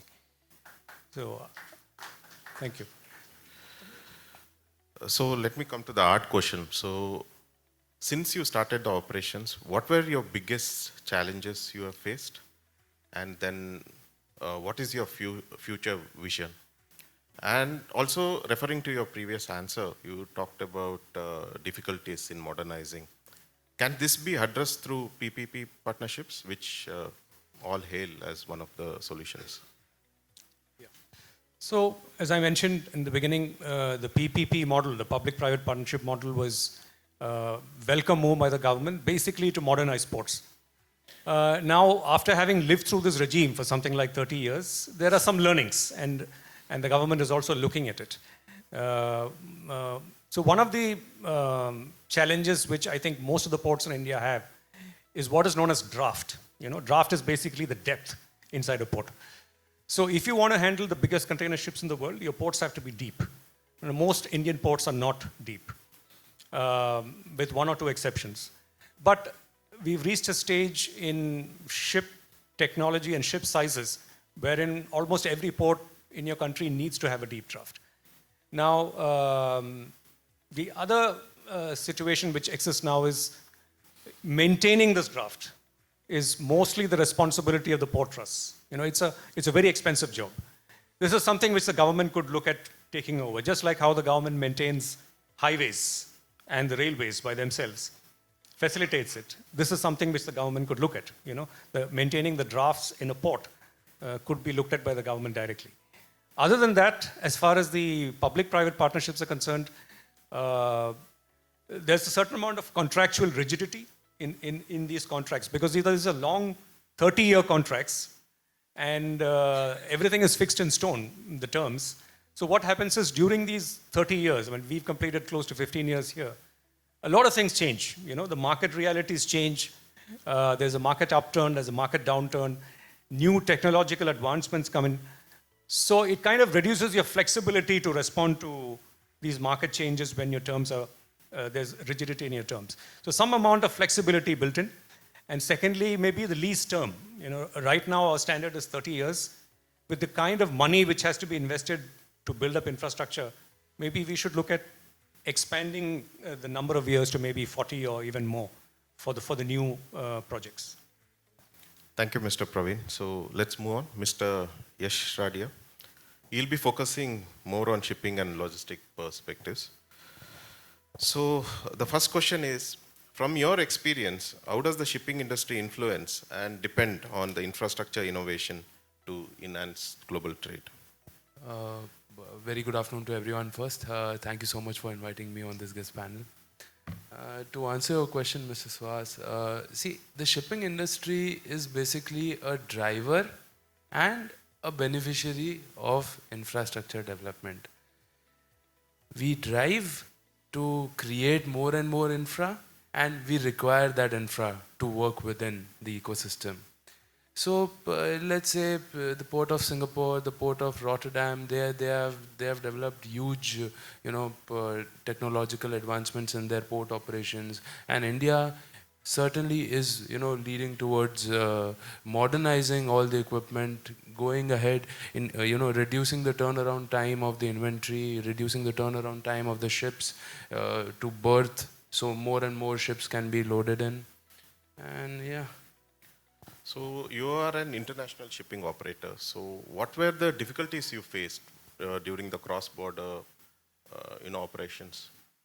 It all started with the, challenges are bound to be there when it comes to cross-border logistics. Okay, the trade happens, and then there are multiple political instabilities throughout the world when you are dealing with international trade. So to start with the coronavirus pandemic, it all disrupted the whole trade. There was people started buying more and more, which was not necessary for them. So it was a scare buying. And then followed with that, we had the Russia-Ukraine war, we had the Houthi rebels, we had the Suez Canal, blockage. So there are multiple challenges in cross-border logistics that happen, which needs to be taken care of. So India, certainly, I'll talk more about India, but India has developed in last 15 years fantastic relations with everyone, all the other countries over there. So when you talk about the India-Russia relations, you talk about the India-US relations, you talk about the India-UK relations. So things have been on a very positive note over here. And talking about the infrastructure connectivity on the last mile, that is, connecting to ports, we have got a lot of possibilities and opportunities to grow in this particular field, because today we are seeing all the ports they have a funnel supply chain model. Okay, so there is a lot of congestions outside the ports. The road infrastructure needs to be developed more and more. So these are certain challenges that increase the turnaround time of cargo movement. So let me pick up from your answer. What expectations do logistic companies like you have from infrastructure providers like ports and road networks? See, just as I mentioned right now, we are seeing, you see the Delhi ICDs, they're always jam-packed. You see the Nhava Sheva International Container Terminal is always jam-packed. Hardly there will be times when, there is less congestion while, porting in the container. And so that needs to be improvised with the Bharatmala project, which is ongoing. And things seem to be, on a very optimistic note. The government of India has been working a lot on the road infrastructure, along with Sagarmala project, which is the, exploring the 7,500 kilometer coastline of India. So these are, we need to explore more and more into, these aspects. Okay, looking at the future, how do digital platforms like AI and blockchain transform your industry? And also, can you add something about sustainability? Are you looking at that aspect as well? Absolutely. See, AI and the digital platforms, they have, they have taken over in the last few years. We see everything is getting digitalized. Boats are introducing AI bots so as to optimize, maximum capacity in their vessels. They are planning routes. So AI has been, deployed to do that manual job. Secondly, multiple ports internationally, they have installed digital twins. I'm sure you must know about it. So they simulate certain situations, they simulate certain problems on that digital twin model, and then they get optimum situation, optimum solution to that particular issue, so that when the problem happens in real life, people are already prepared for it. So in innovation point of view, shipping has been growing a lot in last few years. And again, when I'm talking innovation and sustainability, they go hand in hand. Today, you see the Port of Los Angeles, they are using electric vehicles, electric cranes and electric kalmars to optimize, less usage of fossil fuels and non-renewable sources of energy. So, and in fact, I think Vadhavan port, which is proposed to be one of the top 10 ports of India, which is being constructed in Maharashtra, they are planning to use all these electric, assets to ensure that the carbon footprint is sustainable. And in fact, the IMO's 2023 carbon intensity, they have already trying to ensure that how efficiently you can use and reduce the carbon emissions. Thank you, Mr. Radia. So now let's move on to Mr. Wahab. So he'll be focusing more on road user perspective and mobility. So first question for you would be, as a founder of Indus Go, how do you see the infrastructure innovation shaping the future of urban and intercity mobility in Kerala? Yeah, firstly, it's very interesting panel, right from shipment all the way to the last mile of we providing cars. So what I do is we sell cars and we rent out cars. So Indus Go is a platform where we rent out cars for self-driving, and it's a very B2C product. And Suhas sir is the one who's building roads for us and bridges for us. From that perspective, the developments, especially in the last few years that's coming out, especially in Kerala, we have a lot of congestion in the road transport. And the way we are seeing expansion of those road infrastructure is very optimistic for our industry, because already Kerala is one of the highest penetration in terms of household per car penetration in India. We are more than like 3 times the national average. So we need infrastructure to further enhance, but at the same time, when you compare to the international standards, when you compare to China or Indonesia, which is also a growing economy, our penetration is much lower. So to pick up the penetration of car ownership in the state of Kerala or in India, we need, in India it's more of an economic issue, not everywhere, generalizing it, but in Kerala, more than the economy, we need infrastructure push. And that's exactly what is coming in the next few years, which is already we are seeing in some part of Kerala. The bridges are coming and connecting everywhere. The road infrastructure, right from national government and the state government, there's a lot of focus on the road infrastructure, which will propel this industry into a much more, into a bigger scale. Are you planning to incorporate electric vehicles and sort of shared mobility platforms as a sustainable model in your? Very interesting question, sir. So one of the biggest anxiety in the electric space is the range anxiety, which is what we want to take on head on. So we do bike rentals also. And the first investment towards the sustainability aspect is to bring in Ather. It's an electric model. We are bringing around 50 Athers into Cochin city, where there's a good connectivity of electric charging stations also. In the car, we are waiting for, we are little Maruti focused, Suzuki focused. So there's a Suzuki electric car that is coming in, and we are hardcore Suzuki fans. So when they come, though they come late, they come in a very good manner, is what we are expecting. So once they come in, we feel that will be the right time to enter the electric space, because there will be a little more volume model and affordable model for everyone in the public. So that's when we'll be coming in. One last question. What are the challenges you foresee in the coming days? And also, what are the future trends in this particular industry?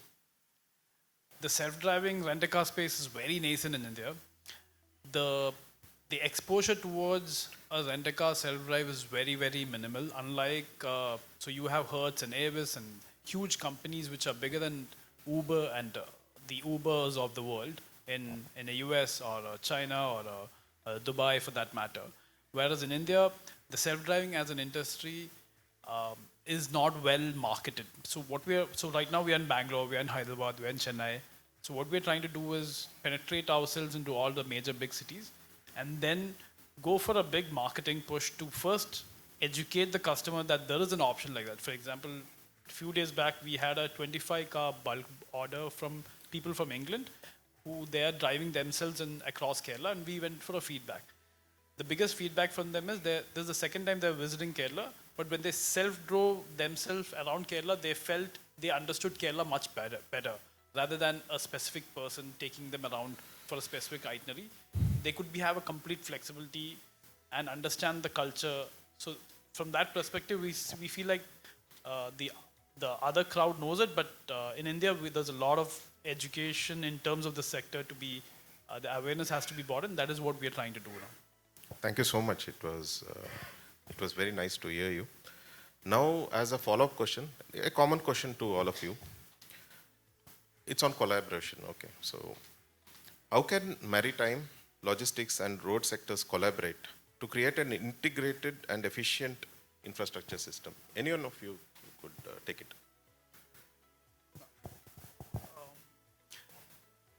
So on the maritime, and so I think from my perspective, for example, Venam coming in and DP World coming into Kerala, we have the Adanis and the DP World coming in. There's a lot of infrastructure focus coming in, which is also having a trickle-down effect across all the logistics partners in the industry, not just the maritime, all the way down to what we do. So I think there's a lot of pure play integration that is coming in. One thing, like Sir said, is because we are a B2C, we have a lot of technology integration, which we feel like will start going up across the sector also. What's your take? Actually, I would. It's very very good to hear the plans for road and the developments and what you think should be done for road. I would actually talk about collaboration from a different mode of transport. I would talk, just to give you an example, Kerala, as you know, is blessed with one of the longest coastlines. It's almost 600-kilometer coastline, and even bigger, longer network of inland waterways. It's a huge water resource. So if you take the terminal, DP World terminal in Vallarpadam, out of the 850,000 containers we handle, it's about 700,000 containers which go out from our gates into the outside world. Every single one of those containers goes by road. Not a single container goes by water to the rest of Kerala. So I think that is something which we as a state need to develop for multiple reasons. For one is it's a great opportunity. It is sustainable. It reduces cost because transport by water. I'm not just saying this because I work in the port industry. Transport by water is the cheapest mode.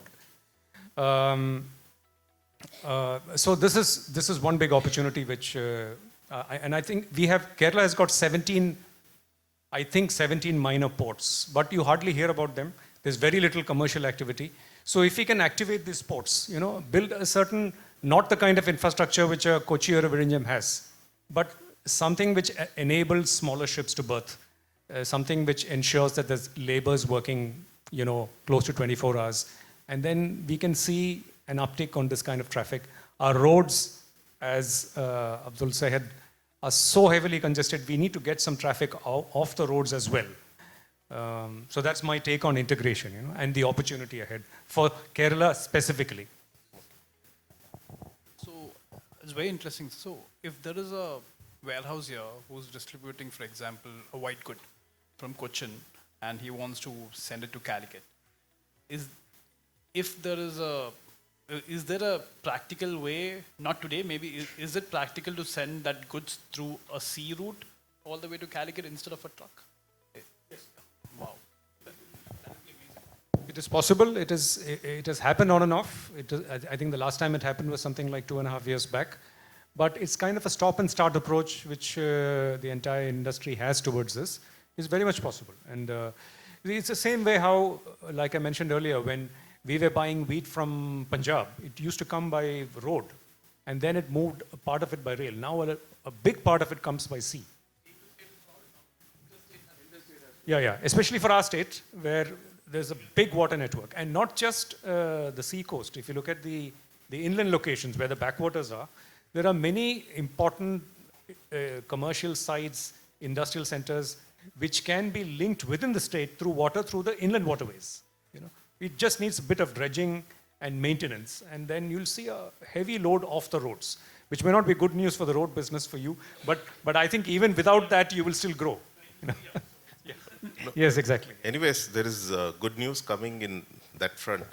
I'm also managing director of Kerala Waterways, that is Kerala Waterways Infrastructure Limited. There is one project which we are doing very silently, that is West Coast Canal Network. That is what you're talking about. That is inland waterways in Kerala. In fact, I took over in 2021. We have rehabilitated almost about 800 families on where there were a lot of troubles and lot of bottlenecks. Those guys have been rehabilitated, new houses built for them. So by April, May, you will have the launch of a canal network starting from Akulam in Trivandrum to Chetua, that is Guruvayur in Thrissur. This particular canal way would be one of the largest in Asia, and definitely this continuous canal network would be biggest in India. So this is something the government has been pursuing since last 4 years. And after all hard work, in fact, we work very silently because it is a very sensitive topic. We are dealing with fishermen, we are dealing with people who have been staying on the banks of these canals for many years, 40, 50 years. They don't have patayams. So eventually all these issues are being sorted out, and we'll have this connectivity first coming up. In fact, Kozhikode is a very interesting case because you have Canoli Canal which meanders a lot. So that is actually creating a lot of trouble for us. In fact, all these were constructed by the British long time back, and that was done to prevent flooding. So we are coming up with solutions as well. Maybe as a phase 2, we'll be focusing more on northern Kerala. So this will be a big thing for Kerala.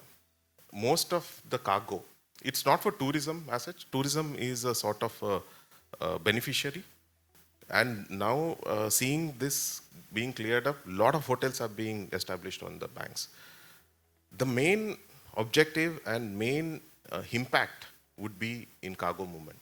And it is going to sort of remove a lot of trucks going in our roads. Anyway, would you like to add anything?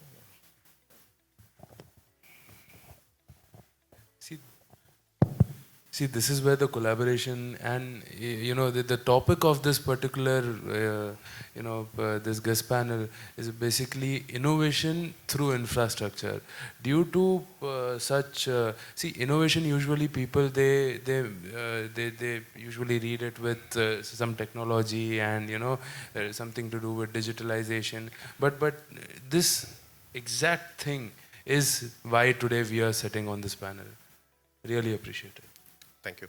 So before we start the question and answer session, I would like to take some time to talk about aviation industry as well, because we have covered port, we have talked about shipping and international shipping, then road. So few minutes on aviation and then we can take questions from the public. So I'm heading Cochin International Airport. I took charge in 2021. And today we all know Cochin International Airport is doing really well, and it is a model for most of the industries in Kerala.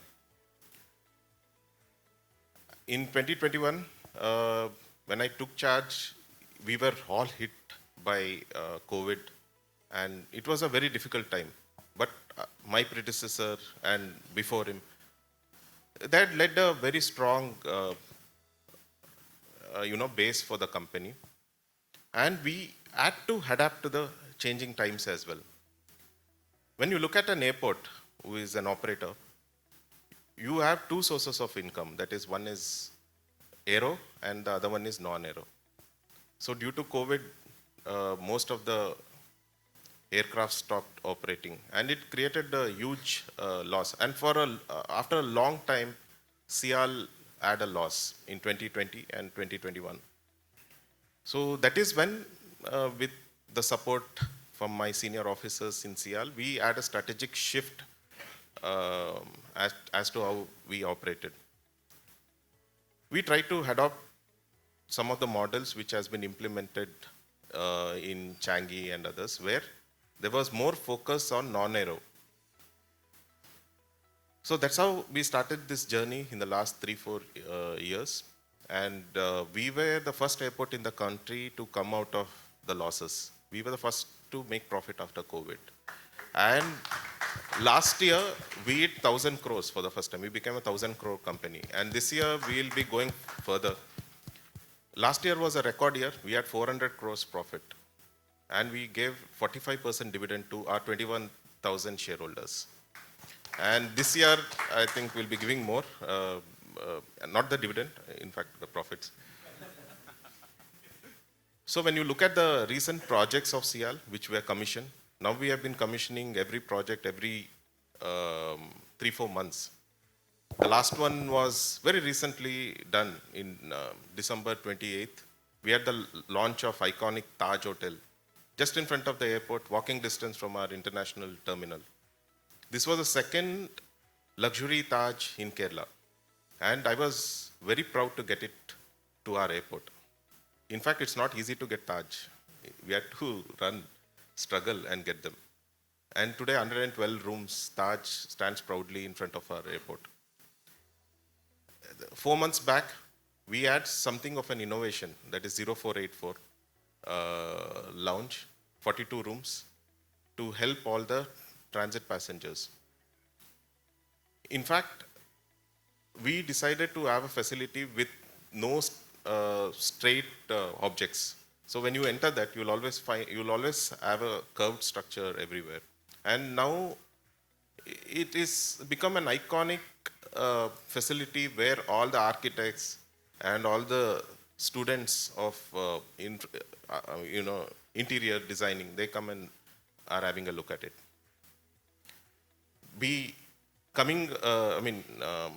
Adapting to the times, we outsource the cargo operations. It is very difficult to run cargo. I actually admire you a lot. We also have an air cargo division, and it was one of the most difficult sectors to work with. Then, adapting to the times, we outsourced it, and now it has come back to profit. We built a very good facility, import cargo terminal, and we'll be coming up with a new export cargo terminal as well in coming days. Our focus is to ensure that these products don't go out of Kerala. They don't go to Coimbatore or our surrounding airports. They stay within Kerala, contribute to the growth of Kerala. See, we also are a government controlled company, so we add this specialization of private sector with respect to our officers. But since we are also government controlled, we have social responsibility also. And we have ventured in this logistics and transportation. We are constructing ROBs in the surrounding areas. Akaparambu ROB is being done by CIAL. We are constructing new 3 bridges in the surrounding panchayats to ensure more connectivity and also act as a social cause. And we all know about the energy sector, which CIAL has ventured into. It proudly stands as the first airport in the world to be fully solar. And we are going to go a notch higher.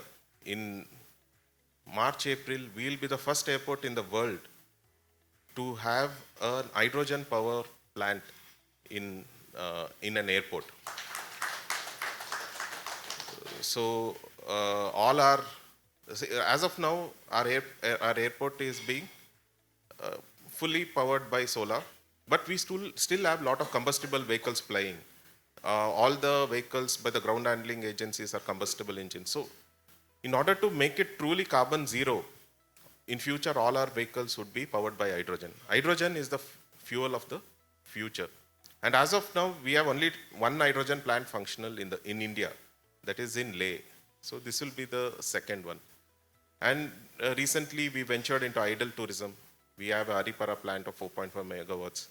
Then we did 14 megawatts in Kannur also, a mini solar city.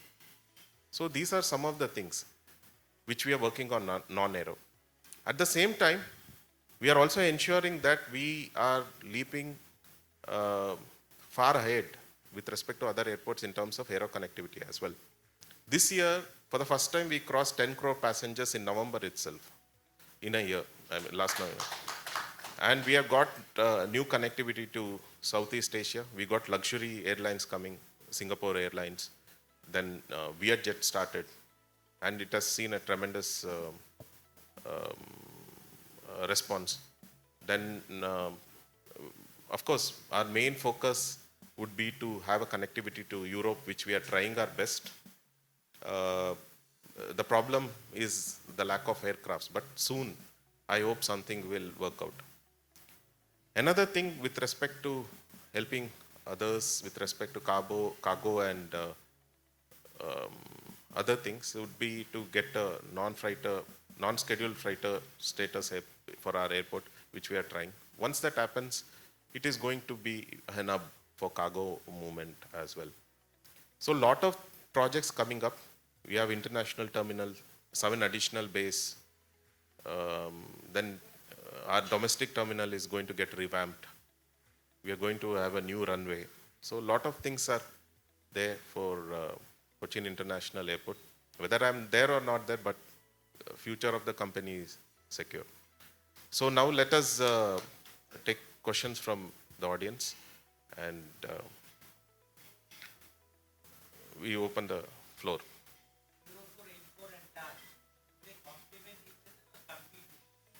You see, when you look at 0484, it is an affordable luxury.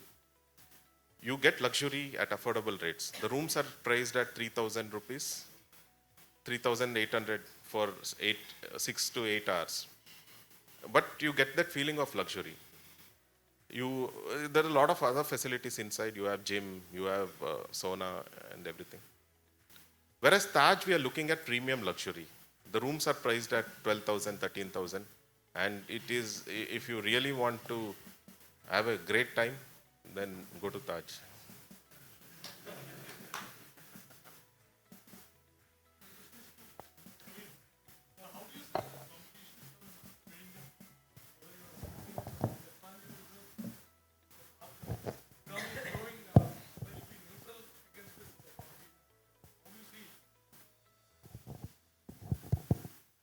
First of all, I think it's good to have another port come up in our region.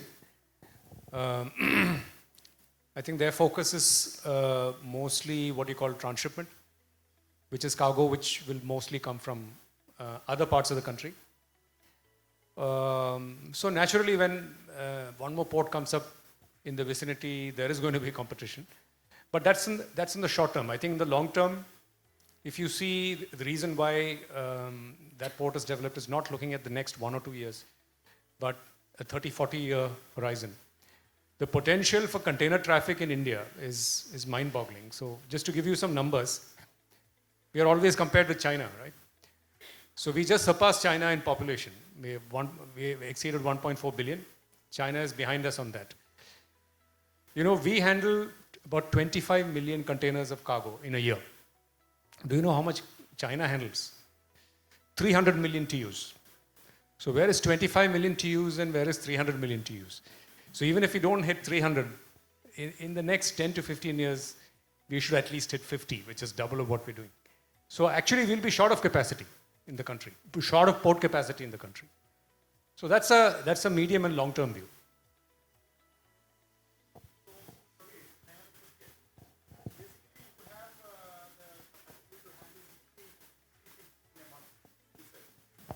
That's what we're handling now. We can handle more.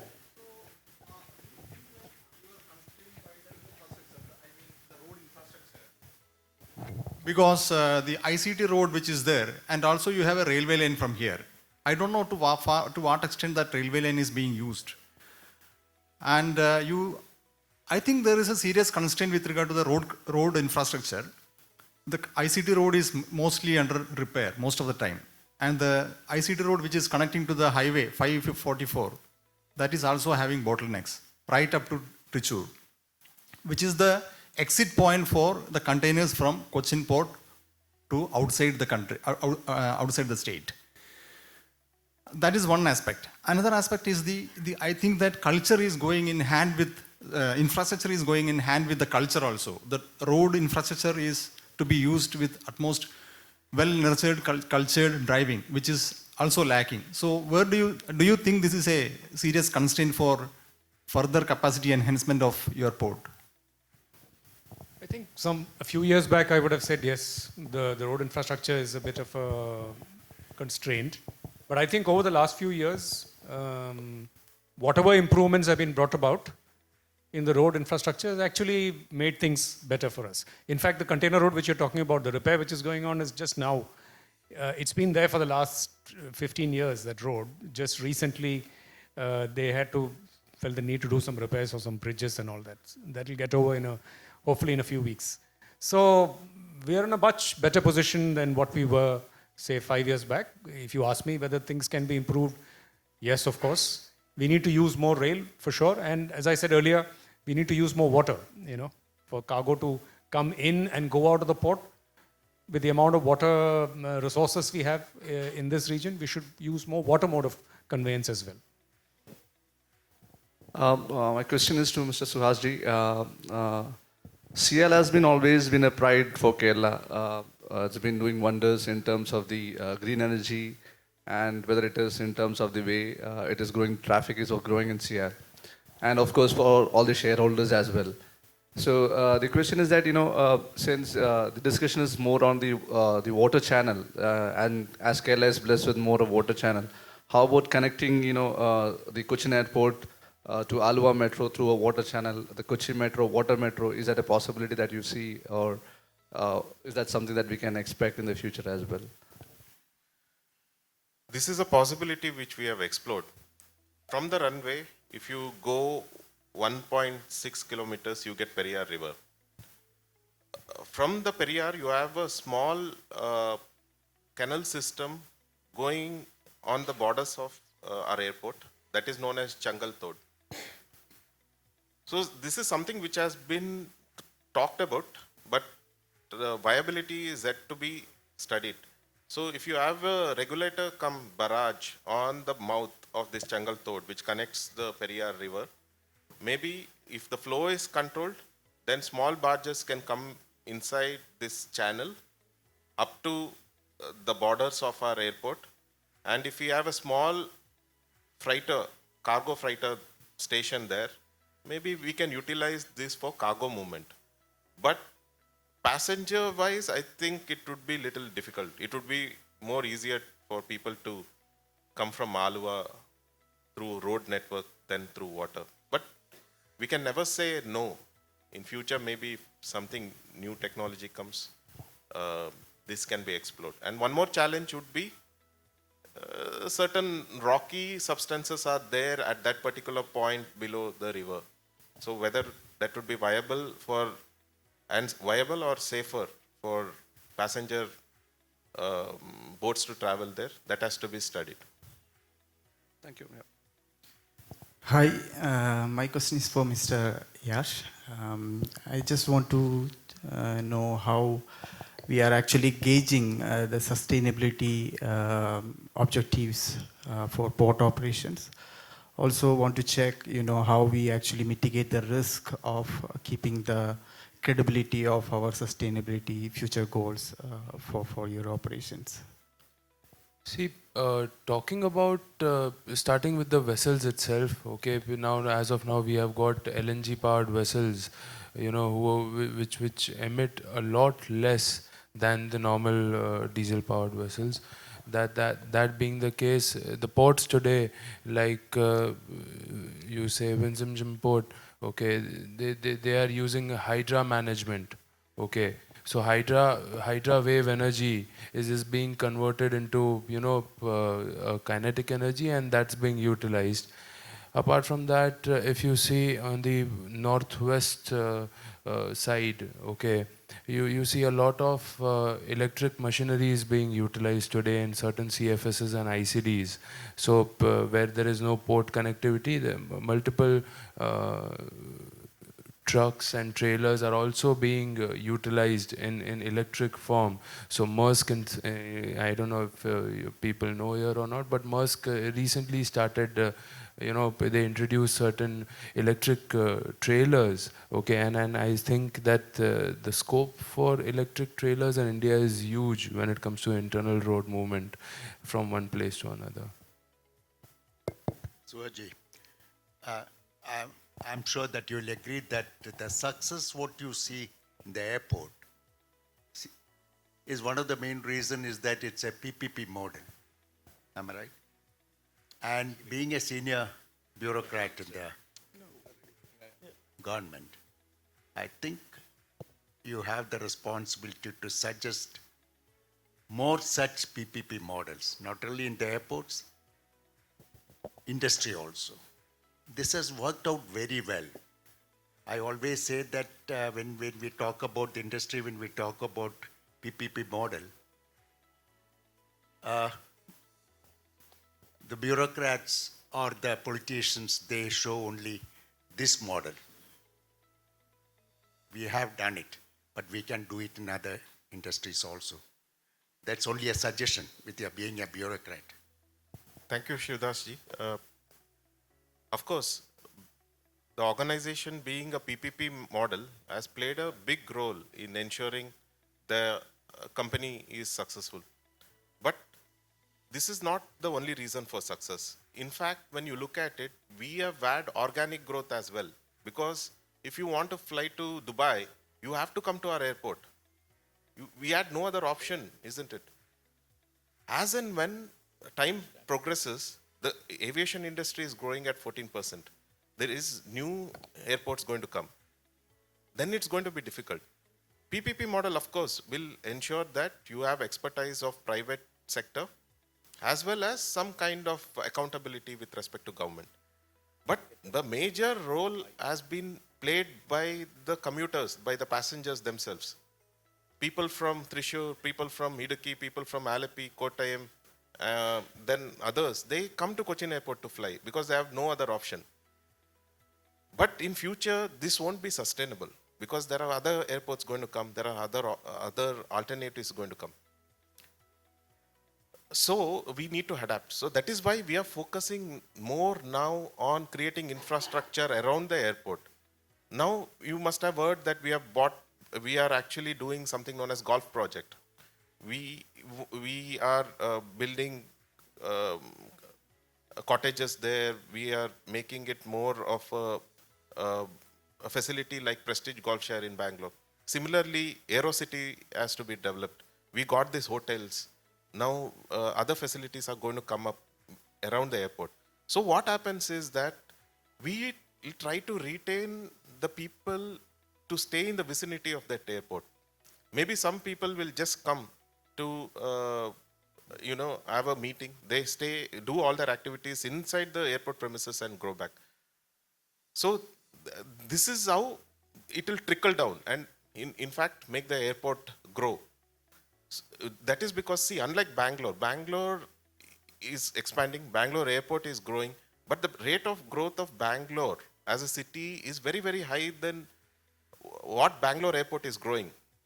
So they don't have to do anything. Their passengers numbers is going to increase for the next couple of years. Whereas Cochin as a city, Cochin airport is growing faster than Cochin as a city. So how are we going to sustain that growth? So this is how we have to bring in a sort of ecosystem within and centered around the airport where people will come for other reasons to Cochin airport as well, not only for the city.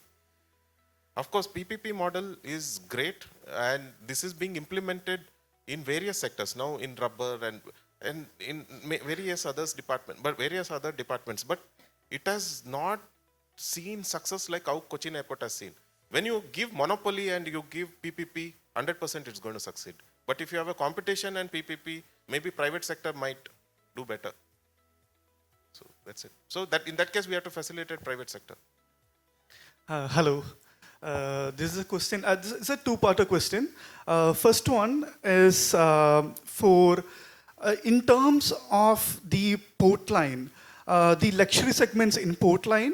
How does that come into play? That's the first part. Second part is as industry leaders, for young entrepreneurs and young people, what are the business opportunities and where should we invest? So, thank you.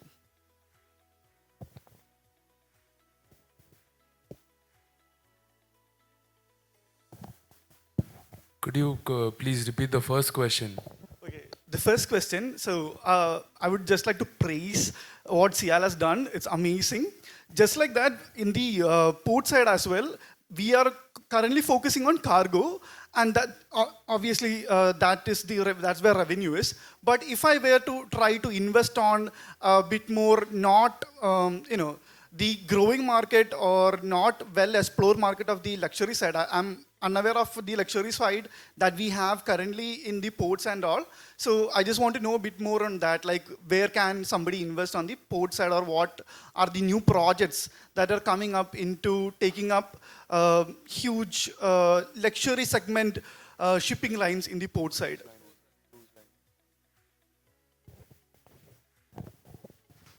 I'm afraid that's not my area of expertise, the luxury business. But if you mean cruises, then the Cochin port has got a very modern, recently refurbished cruise terminal, which is hosting, all these big cruise ships. Some of the biggest cruise ships in the world come to Cochin port. Maybe, Royal Caribbean and the Queen Mary and ships like that, Cordelia. So maybe a lot of us are not aware of that. But I'm not aware of any other ports in Kerala being able to handle that quality of passengers. So maybe that's an opportunity. The opportunity for transport, coastal tourism along Kerala's coast, maybe that's an opportunity. I don't think that happens. But that's all I can say. I'm afraid I'm not an expert on that one. Okay, then we are almost out of time. So last question. I just wanted to ask you regarding the inland waterways, right? What is the expected capacity of this and how is it in comparison to the roadways? And is it being looked at as an independent, mode along with, competing with, say, the roadways, or is it being looked at as an, something that will complement the roadway and just enhance the overall connectivity? As he said, cargo movement through waterways is going to be cheaper than in road. That is one. And second, it's going to complement. So what the government plans to do, this is the first phase. First, we are actually dredging, clearing the canals and ensuring that there is a free flow so that the barges can move. Then the second phase of the project, which we have already started working on, is something known as economic development opportunities. Certain plots of land across the canals, which is suitable for different industries. For example, if you look at east from Kozhikode, Bepur, you can set up boat building industry. Then similarly, various places, about 36 places have been identified all across 12 reaches of the canal. So each of them, based on their expertise there, would facilitate a particular industry. So it's going to complement the road network. But I'm sure once this kicks off and people know the benefits of doing this inland waterways for cargo movement, it's going to take off in a big way. But is there enough waterways and capacity to, See, you have something known as in IWAI standards, you need, for a large barge, you require about 15 meters width and a certain amount of depth, maybe 7-8 meters of depth. That would be sufficient because they'll be programmed that way, the barges. So it is going to be in the standards. Thank you.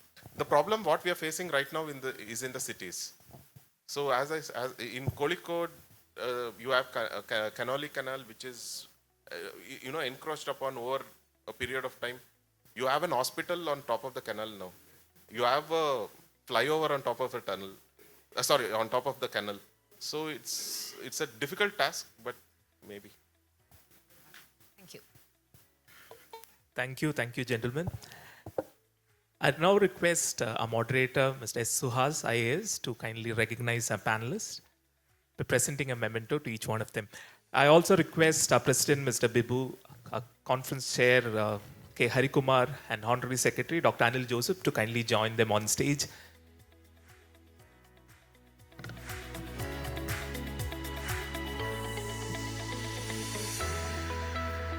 A big round of applause, ladies and gentlemen, for Mr. Yash Radia.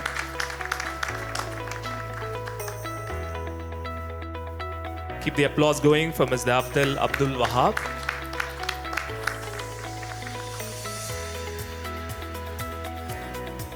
And a round of applause for Mr. Praveen Thomas. Now I request Dr. Anil Joseph, Honorary Secretary, to present a memento to Mr. S. Suhas, IAS. Ladies and gentlemen, put your hands together for Mr. S. Suhas, IAS, the MD of CIAL. We shall now pause for a group photo.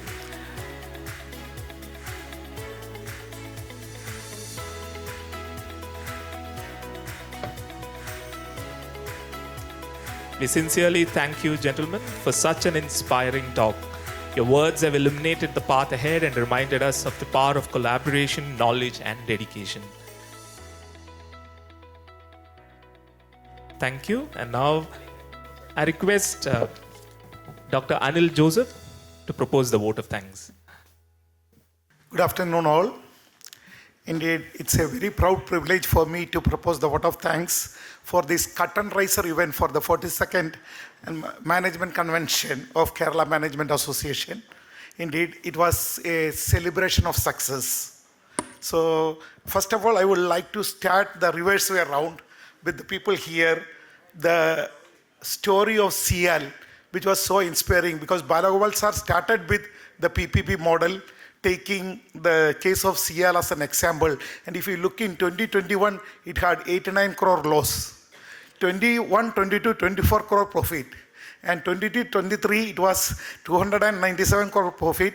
And now 400 crore profit of a turnover of 1,000 crore. So that's huge magic. Who can get 40% profit from a turnover? So big round of applause, the man who has changed it around. Thanks to Suhas sir, who was the moderator for the last session, and an excellent discussion which was carried out. And also we have seen the impact happening in Roads and Bridges Development Corporation, Kerala, and I think he has got 8 MD position. He talked about 2 or 3 only where he is making a huge change. Thank you very much, sir, for making the success story of Kerala being part of that led by you. Thank you very much for that. And then we had an esteemed panelist which was present there for this section. The last session, we had Praveen Thomas talking about DP World.